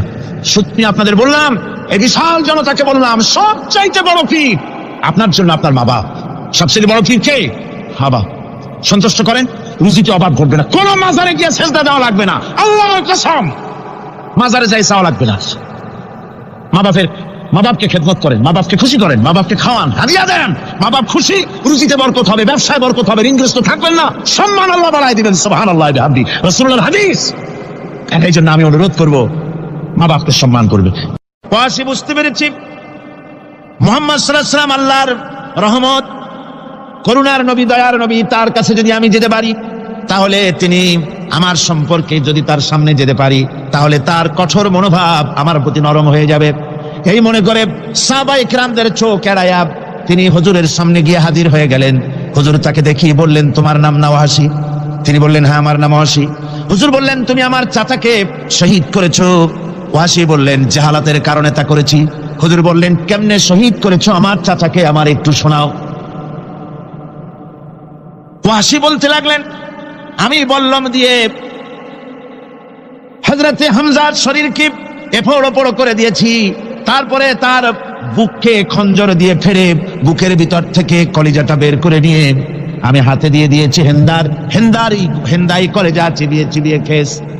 রাসূল পাক সাল্লাল্লাহু আলাইহি ওয়াসাল্লাম, হাদিস শরীফে এসেছে, ওয়াসির বর্ণনা যখন তিনি শুনতেছিলেন রাসূলের চোখ থেকে তখন পানি পড়ে দাড়ি মোবারক ভিজে ভিজে পড়তেছিল। ঘটনা শোনার পর রাসূলুল্লাহ বললেন, ওয়াসি তুমি কি চাও? ওয়াসি বললেন, আমি ইসলাম কবুল করতে চাই। হুজুর তাকে মুসলমান বানালেন। বললেন, তুমি মুসলমান হলে কিন্তু সব সময় তুমি আমার সামনে আসবে না, তার কারণ তোমাকে দেখলে পরে আমার মনের ভিতরে আমার চাচার কথা মনে উঠে যাবে। আমি আমার আব্বাকে পাই নাই, আব্বার স্নেহ যত্ন আমার কিসমতে তেমন হয় নাই। আমার চাচা হামজা আমাকে পিতার মতো করে আমাকে স্নেহ করেছে, তোমাকে দেখলে পরে তার কথা মনে পড়বে, সুতরাং তুমি সবসময় আমার সামনে আসবে না। ওয়াসি সেদিন শপথ নিয়েছিলেন, রব্বুল আলামিন, আমি জাহালাতের কারণে যেই বল্লম দিয়ে একজন শ্রেষ্ঠ সন্তানকে আমি শহীদ করে ফেলেছিলাম, আমি বুঝতে পারি নাই, ওই বল্লমটা আমি হেফাজতে রেখে দিয়েছি। তুমি আমার এই দোয়া মঞ্জুর করো, আমি যেন এই বল্লম দিয়ে এই পৃথিবীর নিকৃষ্ট ইসলামের কোন দুশ্মনকে যেন আমি শেষ করে দিতে পারি। আল্লাহ পাক দোয়া তার মঞ্জুর করে নিলেন। মুসাইলামা কাযযাবের বিরুদ্ধে হযরত আবু বকর সিদ্দিক রাদিয়াল্লাহু তাআলা আনহু যে বাহিনী পাঠালেন, হযরত ওয়াসি সেই বাহিনীর মধ্যে ছিলেন। আর তিনি সেই বল্লমটা দিয়ে, যে বল্লম দিয়ে তিনি হযরত হামজাকে শহীদ করেছিলেন, সেই বল্লমটা দিয়েই ইসলামের নিকৃষ্ট শত্রু মুসাইলামা কাযযাবকে দুনিয়া থেকে তিনি বিদায় করে দিলেন। রাসূলের যুগে একজন নবুয়তের দাবি করলো, তার নাম হচ্ছে মুসাইলামা কাযযাব। সে দাবি করলো, সে মনে করলো যে নবুয়ত হচ্ছে একটা ব্যবসা। মুহাম্মদ সাল্লাল্লাহু আলাইহি ওয়াসাল্লামের কিছু ছিল না, নবুয়তের দাবি করলো, গনিমতের মাল আসলো, টাকা পয়সা আসলো, তারপর রাজত্ব হয়ে গেল, এগুলো তো কম কথা না। তা আমিও যদি নবুয়তের দাবি করি তাহলে এরকমের একটা ব্যবসা আমিও করতে পারবো। এই চিন্তা ভাবনা করে নবুয়তের দাবি করে বসলো। নবুয়তের দাবি করে সে প্রচার করে বেড়াতে লাগলো, আমি নবী। তারপর তার উম্মতেরা বলল যে আচ্ছা আপনি তো নবী বুঝলাম, তা মুহাম্মদ সাল্লাল্লাহু আলাইহি ওয়াসাল্লামের উপরে ওহী নাজিল হয়, আপনি তো কোনো নতুন ওহী আমাদের দিতে পারলেন না, কোনো সূরাও এ পর্যন্ত আসলো না। মুসাইলামা কাযযাব বলল, দেখো কেবল না নবী হলাম, একটু সময় দাও ওহী আসা। কিছুদিন পর বলল যে সূরাটা এসে গেছে। বলে কি? সে সূরা কাউসারের একটা প্যারোডি তৈরি করলো। বলল আমার উপরে একটা নতুন সূরা আসছে, সূরাটি হচ্ছে ইন্না আতাইনাকাল আকাক ফাসাল্লি লিরাব্বিকা ওয়াযাক ইন্না শানিয়াকা হুয়াল আবলাক। এর অর্থ হচ্ছে আমি তোমাকে আকাক পক্ষী দান করেছি। আর আকাক পক্ষী বলা হয় হুতুম পেঁচাকে। ও যে কায়দার নবী, পাখিটাও পাইছে সেই কায়দারই। তারপরে ফাসাল্লি লিরাব্বিকা ওয়াযাক, সুতরাং তোমার প্রভুর উদ্দেশ্যে নামাজ পড়ো আর জোরে সোরে চিৎকার করো। মনে রেখো তোমার দুশ্মন হবে শ্বেত এবং কৃষ্ণ বর্ণে। এর না আছে কোনো গোড়া, না আছে এর মাথা, না আছে এর কোনো অর্থ, না আছে কিছু। এই জাতীয় সূরা দেখিয়া উম্মতেরা বলল, কি যে আশ্চর্য কথা, মুহাম্মদ সাল্লাল্লাহু আলাইহি ওয়াসাল্লামের উপরে যে সূরা নাজিল হয়েছে তা পড়তে কত সুন্দর, কত ভাব গম্ভীর, আরে কি একটা সূরা নাজিল হলো। তারা নিজেরা বলা তোয়া করলো। আর একবার ধরলো মুসাইলামাকে, তারা বলল মুহাম্মদ সাল্লাল্লাহু আলাইহি ওয়াসাল্লাম তাকে তার উম্মতেরা তাদের বাগানে নিয়ে যায়। নিলে পরে যে বাগান থেকে তিনি যান, গাছে খরমা না থাকলে খরমা হয়ে যায়, কোন পানি শূন্য কুয়ার কাছ থেকে গেলে তার বরকতে কুয়ায় পানি চলে আসে। তো আপনি এরকমের কিছু আমাদের দেখান। বললো আমাকেও তোমরা এভাবে নিয়ে যাও। তখন তাকে নিয়ে যাওয়া হলো। দেখলো উম্মতেরা যে এমনই পোড়া কপালে এক নবী তাদের ভাগে পড়ছে, যে বাগান দিয়ে যায়, গাছে খরমা থাকলে খরমা পড়ে যায়, নষ্ট হয়ে যায়। আর কোনো পানিওয়ালা কুয়ার কাছ থেকে হাঁটলে সে কুয়া থেকে পানিও শেষ হয়ে যায়। এরপরে তার সাহস বাড়লো। মুসাইলামায়ে কাজ্জাব রাসূল পাক সাল্লাল্লাহু আলাইহি ওয়াসাল্লামের কাছে এক চিঠি লিখলো। সে চিঠির ভাষা ছিল মিন মুসাইলামাত রাসূলিল্লাহ ইলা মুহাম্মাদুর রাসূলুল্লাহ সালামুন আলাইকুম আম্মা বাদ ফাইন্নী আশরাকতু ফিল আমর ওয়া ইন্না লানা নিসফাল আরদ ওয়া লিকুরাইশিন নিসফাল আরদ ওয়ালাকিন্না কুরাইশান কওমান ইয়াতাদুন। সে চিঠি লিখলো যে মুসাইলামা আল্লাহ রাসূলের পক্ষ থেকে নাউজুবিল্লাহ মুহাম্মদ সাল্লাল্লাহু আলাইহি সাল্লামের কাছে এই চিঠি পাঠানো হচ্ছে। ফাইন্নী কাদ আশরাকতু ফিল আমরি মাক, আমি হচ্ছি আপনার নবুয়তের একজন অংশীদার। এই হিসাবে পৃথিবীর অর্ধেক হচ্ছে আমার আর অর্ধেক হচ্ছে কুরাইশদের, কিন্তু কুরাইশরা বিষয়টা বুঝতে না পেরে আমার সাথে বাড়াবাড়ি করতেছে। হুজুর সাল্লাল্লাহু আলাইহি সাল্লাম এই চিঠির জবাব দিলেন। হুজুর লিখলেন বিসমিল্লাহির রহমানির রহিম মিন মুহাম্মাদুর রাসূলুল্লাহ সাল্লাল্লাহু আলাইহি ওয়াসাল্লাম ইলা মুসাইলামাতিল কাজ্জাব আসসালামু আলা মান ইত্তাবাআল হুদা আম্মা বাদ ফাইন্নাল আরদা লিল্লাহি ইউরিসুহা মিন ইবাদিহি ওয়াল আকিবাতু লিল মুত্তাকিন। রাসূল পাক সাল্লাল্লাহু আলাইহি ওয়াসাল্লাম লিখলেন এই চিঠি যাচ্ছে মুহাম্মদ সাল্লাল্লাহু আলাইহি ওয়াসাল্লামের কাছ থেকে মুসাইলামায়ে কাজ্জাবের কাছে। শুনে রাখো, শান্তি বর্ষিত হোক তার প্রতি যিনি হেদায়েত প্রাপ্ত। এই পৃথিবীর উত্তরাধিকারী হচ্ছে কেবলমাত্র আল্লাহ পাকের সেই সব বান্দারা যারা নাকি আল্লাহর গোলাম, আল্লাহর একান্ত আল্লাহর আইন এবং কানুনকে মেনে যারা চলে, আর পরকাল হচ্ছে সেই সমস্ত লোকেদের জন্যই। মুসাইলামায়ে কাজ্জাবের মুয়াজ্জিন যারা, তারাও জানতো, তারাও জানতো যে লোকটা মিথ্যেবাদী। তো কিছু মাল পানি পাওয়া যায়, টাকা পয়সা পাওয়া যায়, সাথে থাকলে কিছু খাওয়াটাও যায়, এই জন্য তার সাথে থাকতো। রাসূলুল্লাহর মুয়াজ্জিন আযান দিতেন, আশহাদু আন্না মুহাম্মাদার রাসূলুল্লাহ, আমি সাক্ষ্য দিচ্ছি মুহাম্মদ সাল্লাল্লাহু আলাইহি ওয়াসাল্লাম আল্লাহর রাসূল। আর মুসাইলামার মুয়াজ্জিন যে ছিল সে আযান দিত আশহাদু আন্না মুসাইলামাতা ইয়াজামু আন্নাহু রাসূলুল্লাহ। ও বলতো, আযান দিত এই কথা বলে যে আমি সাক্ষ্য দিচ্ছি মুসাইলামা মনে করে যে সে আল্লাহর রাসূল। আমার ভাইরা, এরপরে মুসাইলামায়ে কাজ্জাবের বিরুদ্ধে হযরত আবু বকর সিদ্দিক রাদিয়াল্লাহু তাআলা আনহু 40,000 লোকের একটা বিশাল বাহিনী, সাহাবায়ে কেরামদের এক বিশাল বাহিনী পাঠিয়ে দিলেন মুসাইলামায়ে কাজ্জাবের বিরুদ্ধে লড়াই করার জন্য। এর সিবাসারার ছিলেন হযরত খালিদ বিন ওয়ালিদ। এই জিহাদে যাওয়ার সময় ওয়াহশী রাদিয়াল্লাহু তাআলা আনহু, যিনি হযরত হামজা রাদিয়াল্লাহু তাআলা আনহুর কাতিল ছিলেন, হুজুর সাল্লাল্লাহু আলাইহি ওয়াসাল্লাম ফতে মক্কার দিনে সকলকে ক্ষমা করে দিয়েছিলেন, কিন্তু 5 জন নারী আর 6 জন পুরুষ সম্পর্কে বলেছিলেন এদেরকে যেখানে পাও সেখানে হত্যা করো। এর মধ্যে ওয়াহশী একজন। ওয়াহশী বুঝতে পেরেছি মুহাম্মদ সাল্লাল্লাহু আলাইহি ওয়াসাল্লাম আল্লাহর রহমত, করুণার নবী, দয়ার নবী, তার কাছে যদি আমি যেতে পারি তাহলে তিনি আমার সম্পর্কে, যদি তার সামনে যেতে পারি তাহলে তার কঠোর মনোভাব আমার প্রতি নরম হয়ে যাবে। এই মনে করে সাহাবায়ে কেরামদের চোখ এড়ায়া তিনি হুজুরের সামনে গিয়ে হাজির হয়ে গেলেন। হুজুর তাকে দেখিয়ে বললেন, তোমার নাম না ওয়াহশী? তিনি বললেন, হ্যাঁ আমার নাম ওয়াহশী। হুজুর বললেন, তুমি আমার চাচাকে শহীদ করেছো? ওয়াহশী বললেন, জাহালাতের কারণে তা করেছি। হুজুর বললেন, কেমনে শহীদ করেছো আমার চাচাকে, আমার একটু শোনাও। ওয়াহশী বলতে লাগলেন, আমি বল্লম দিয়ে হযরতে হামজার শরীরকে এফোড় ওপড় করে দিয়েছি, তারপরে তার বুককে খঞ্জর দিয়ে ফেরে বুকের ভিতর থেকে কলিজাটা বের করে নিয়ে আমি হাতে দিয়ে দিয়েছি হেন্দাই কলিজা চিবিয়ে খেস। রাসূল পাক সাল্লাল্লাহু আলাইহি ওয়াসাল্লাম, হাদিস শরীফে এসেছে, ওয়াহশীর বর্ণনা যখন তিনি শুনতেছিলেন রাসূলের চোখ থেকে তখন পানি পড়ে দাড়ি মোবারক ভিজে ভিজে পড়তেছিল। ঘটনা শোনার পর রাসূলুল্লাহ বললেন, ওয়াহশী তুমি কি চাও? ওয়াহশী বললেন, আমি ইসলাম কবুল করতে চাই। হুজুর তাকে মুসলমান বানালেন। বললেন, তুমি মুসলমান হলে কিন্তু সব সময় তুমি আমার সামনে আসবে না, তার কারণ তোমাকে দেখলে পরে আমার মনের ভিতরে আমার চাচার কথা মনে উঠে যাবে। আমি আমার আব্বাকে পাই নাই, আব্বার স্নেহ যত্ন আমার কিসমতে তেমন হয় নাই। আমার চাচা হামজা আমাকে পিতাগত করে আমাকে স্নেহ করেছে, তোমাকে দেখলে পরে তার কথা মনে পড়বে, সুতরাং তুমি সবসময় আমার সামনে আসবে না। ওয়াহশী সেদিন শপথ নিয়েছিলেন, রব্বুল আলামিন, আমি জাহালাতের কারণে যেই বল্লম দিয়ে একজন শ্রেষ্ঠ সন্তানকে আমি শহীদ করে ফেলেছিলাম, আমি বুঝতে পারি নাই, ওই বল্লমটা আমি হেফাজতে রেখে দিয়েছি। তুমি আমার এই দোয়া মঞ্জুর করো, আমি যেন এই বল্লম দিয়ে এই পৃথিবীর নিকৃষ্ট ইসলামের কোন দুশ্মনকে যেন আমি শেষ করে দিতে পারি। আল্লাহ পাক দোয়া তার মঞ্জুর করে নিলেন। মুসাইলামায়ে কাজ্জাবের বিরুদ্ধে হযরত আবু বকর সিদ্দিক রাদিয়াল্লাহু তাআলা আনহু যে বাহিনী পাঠালেন, হযরত ওয়াসি সেই বাহিনীর মধ্যে ছিলেন। আর তিনি সেই বল্লমটা দিয়ে, যে বল্লম দিয়ে তিনি হযরত হামজাকে শহীদ করেছিলেন, সেই বল্লমটা দিয়েই ইসলামের নিকৃষ্ট শত্রু মুসাইলামা কাযযাবকে দুনিয়া থেকে তিনি বিদায় করে দিলেন। আমার ভাইরা, রাসূল পাক সাল্লাল্লাহু আলাইহি সাল্লামের ইন্তেকালের পর এ পর্যন্ত নবুয়তের যারা দাবি করেছে, এক হিসাবে জানা গেছে 28 জন দাবি করা হয়ে গেছে।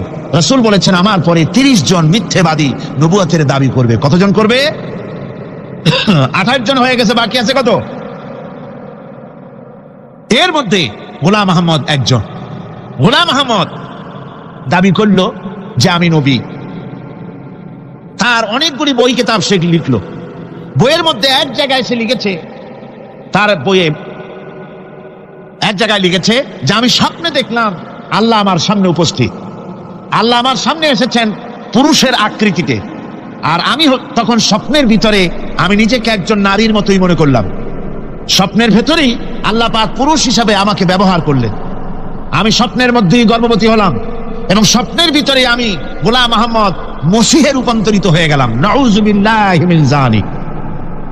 গোলাম আহমদ বলছে আল্লাহ পাক ওহীর মাধ্যমে আমাকে জানিয়েছেন, আল্লাহ আমাকে বলেছেন গোলাম আহমদ তুমি হচ্ছ আমার সন্তান তুল্য।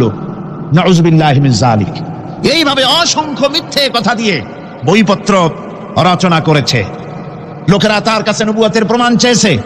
আসলে শরীয়তের বিধান হচ্ছে হুজুরের পরে যদি কেউ নবুয়তের দাবি করে তাহলে তাকে সে নবী কিনা এর কোনো প্রমাণ তার কাছে চাওয়াও জায়েজ নাই। যেহেতু প্রমাণ চাইতে গেলে বোঝা যায়, সন্দেহ হয়, কিছুটা প্রমাণ দিতে পারলে তাহলে সে নবী হবে। কথা বুঝতে পেরেছেন? এই জন্য রাসূলের পরে যদি কেউ নবুয়তের দাবি করে তাহলে তার কাছে নবুয়তের দাবির কোনো প্রমাণও চাওয়া যাইবে না। বিনা প্রমাণে রাসূলের পরে নবুয়তের দাবি যেই করবে সে কি হবে? জোরে বলেন কি হবে? কাফের হয়ে যাবে। দুনিয়ার সমস্ত উলামা, সমস্ত মুহাদ্দিস, সমস্ত মুফাসসির, দুনিয়ার সমস্ত মুফতি সব একমত, কোনো দ্বিমত নাই, গোলাম আহমদ কাদিয়ানী কাফের। তার অনুসারীরাও তার জামানায় মাওলানা আতাউল্লাহ শাহ বুখারী রাহমাতুল্লাহ আলাইহি তার সঙ্গে একটা বহস হলো। যেহেতু গোলাম আহমদ বলেছিল যে আমার এই 40 দিনের মধ্যে কেউ প্রতিবাদ করুক যেগুলি আমার ওহী নয়। হযরতে মাওলানা আতাউল্লাহ শাহ বুখারী রাহমাতুল্লাহ আলাইহি সেই যুগের একজন শ্রেষ্ঠ আলিম, তিনি বললেন আমি তোমার কাছে কোনো প্রমাণ চাই না তুমি নবী কিনা। আমি জানি তুমি মিথ্যাবাদী, তবে তোমাকে বলতে হবে তুমি এই শক্তি কোথায় পেলে। গোলাম আহমদ বলল কোরআন শরীফেই আছে আমার এই শক্তির উৎস। কোথায়? বলল যে এই যে আয়াতটা আমি আপনাদের সামনে তেলাওয়াত করেছি, ঈসা আলাইহিস সালামের ওই কথাই গোলাম আহমদ বলল যে হযরত ঈসা আমার সম্পর্কে বলেছেন ইয়াতি মিন বাদি ইসমুহু আহমদ, আমার পরে একজন নবী আসবেন, রাসূল আসবেন, তার নাম হবে আহমদ, আমি সেই আহমদ। মাওলানা আতাউল্লাহ বুখারী বলছেন তোমার নাম তো আহমদ না, তোমার নাম হচ্ছে গোলাম আহমদ। তার অর্থ হলো হযরত ঈসা আলাইহিস সালাম যে আহমদের কথা বলেছেন তুমি সেই আহমদের গোলাম। গোলাম আহমদ বললেন দেখুন আমার নামের প্রথম শব্দ গোলাম, এটা হচ্ছে আমার লকব। আমি আমার নামের লকবটা ছেড়ে দিলাম, বাদ দিয়ে দিলাম, আর ব্যবহার করব না। তাহলে তো আমি আহমদ থাকি, আপনি তো আর আপত্তি করতে পারেন না। মাওলানা বুখারী বললেন নামের প্রথম শব্দ বাদ দেওয়া যদি জায়েজ হয় তাহলে তোমার ফতোয়া দিয়ে আমার নামের প্রথম শব্দ বাদ দিয়ে দিলাম। আমার নাম আতা আল্লাহ, নামের প্রথম শব্দ আতা বাদ দিয়ে দিলাম। তো আতা যদি বাদ দেই তাহলে আল্লাহ হই, আর আল্লাহ হয়ে বলছি তোমার মতো গাধাকে নবুয়ত আমি দেই নাই। এরপর এই পৃথিবীর নিকৃষ্ট পাপী এই কাফেরের মৌত হলো কোথায়? জোরে বলেন এই কাফেরের মৌত হলো কোথায়? পায়খানার ভেতরে মৌত হয়েছে। আমার বন্ধুগণ, সুতরাং বাংলাদেশে যত কাদিয়ানি আছে সমস্ত কাদিয়ানিরা কাফের। সমস্ত কাদিয়ানিরা কি? আরো জোরে বলুন তারা কি? কাদিয়ানিরা মুসলমানদের গোরস্থানে তাদের মানুষ মারা গেলে মুসলমানদের গোরস্থানে তা দাফন করে না, মুসলমানদের জানাজায় তারা কোনোদিন আসে না, মুসলমানদের কোনো মসজিদে তারা নামাজ পড়তে যায় না, তারা আলাদাভাবে মসজিদ তৈরি করে মসজিদের নামে। গোলাম আহমদ কাদিয়ানীর অনুসারীরা যে মসজিদ করে ওগুলি মসজিদ নয়, এগুলি মসজিদে জিরাত। এগুলি কি? মসজিদে জিরাত। এগুলি কখনোই মসজিদের সম্মান পেতে পারে না। তারা কোরআনে কারীমের ব্যাখ্যা নিজেরা করেছে, নিজেরা তৈরি করেছে, যার সাথে আহলে সুন্নাতুল জামাতের হাদিসের কোনো মিল নাই, নিজেরাই করেছে। সুতরাং এই কাদিয়ানীদেরকে সৌদি আরবিয়া সহ মধ্যপ্রাচ্যের 18টি দেশ এবং পাকিস্তান সরকারও নন মুসলিম মাইনরিটি হিসাবে ঘোষণা করেছে। বাংলাদেশ সরকারের কাছে কাদিয়ানীদেরকে অমুসলিম ঘোষণার জন্য দাবি জানানো হচ্ছে দীর্ঘদিন থেকে, কিন্তু যে সরকারি আসে কর্ণপাত করে না, কাদিয়ানীদের সাথে তাল মিলিয়ে চলতে চেষ্টা করে। আর এই তাল মিলিয়ে চলার অর্থই হলো মুনাফিকি। এই তাল মিলিয়ে চলার অর্থ কি? মুনাফিকি। বাংলাদেশের সব আলেম, সব উলামা ঐক্যবদ্ধভাবে দাবি করেছে কাদিয়ানীদেরকে অমুসলিম ঘোষণা করার জন্য, কিন্তু আজ পর্যন্ত তা করা হয়নি। আজকের মাহফিল থেকেও, এই বিশাল জনসমুদ্র, আমরা কোরআনে কারীমের তাফসীরের মাহফিল থেকে দাবি জানাই সরকারের কাছে কাদিয়ানীদেরকে অমুসলিম সংখ্যালঘু হিসেবে ঘোষণা করা হোক। এই প্রস্তাবের দাবিকে আপনাদেরও হাত উঁচু করে দেখা।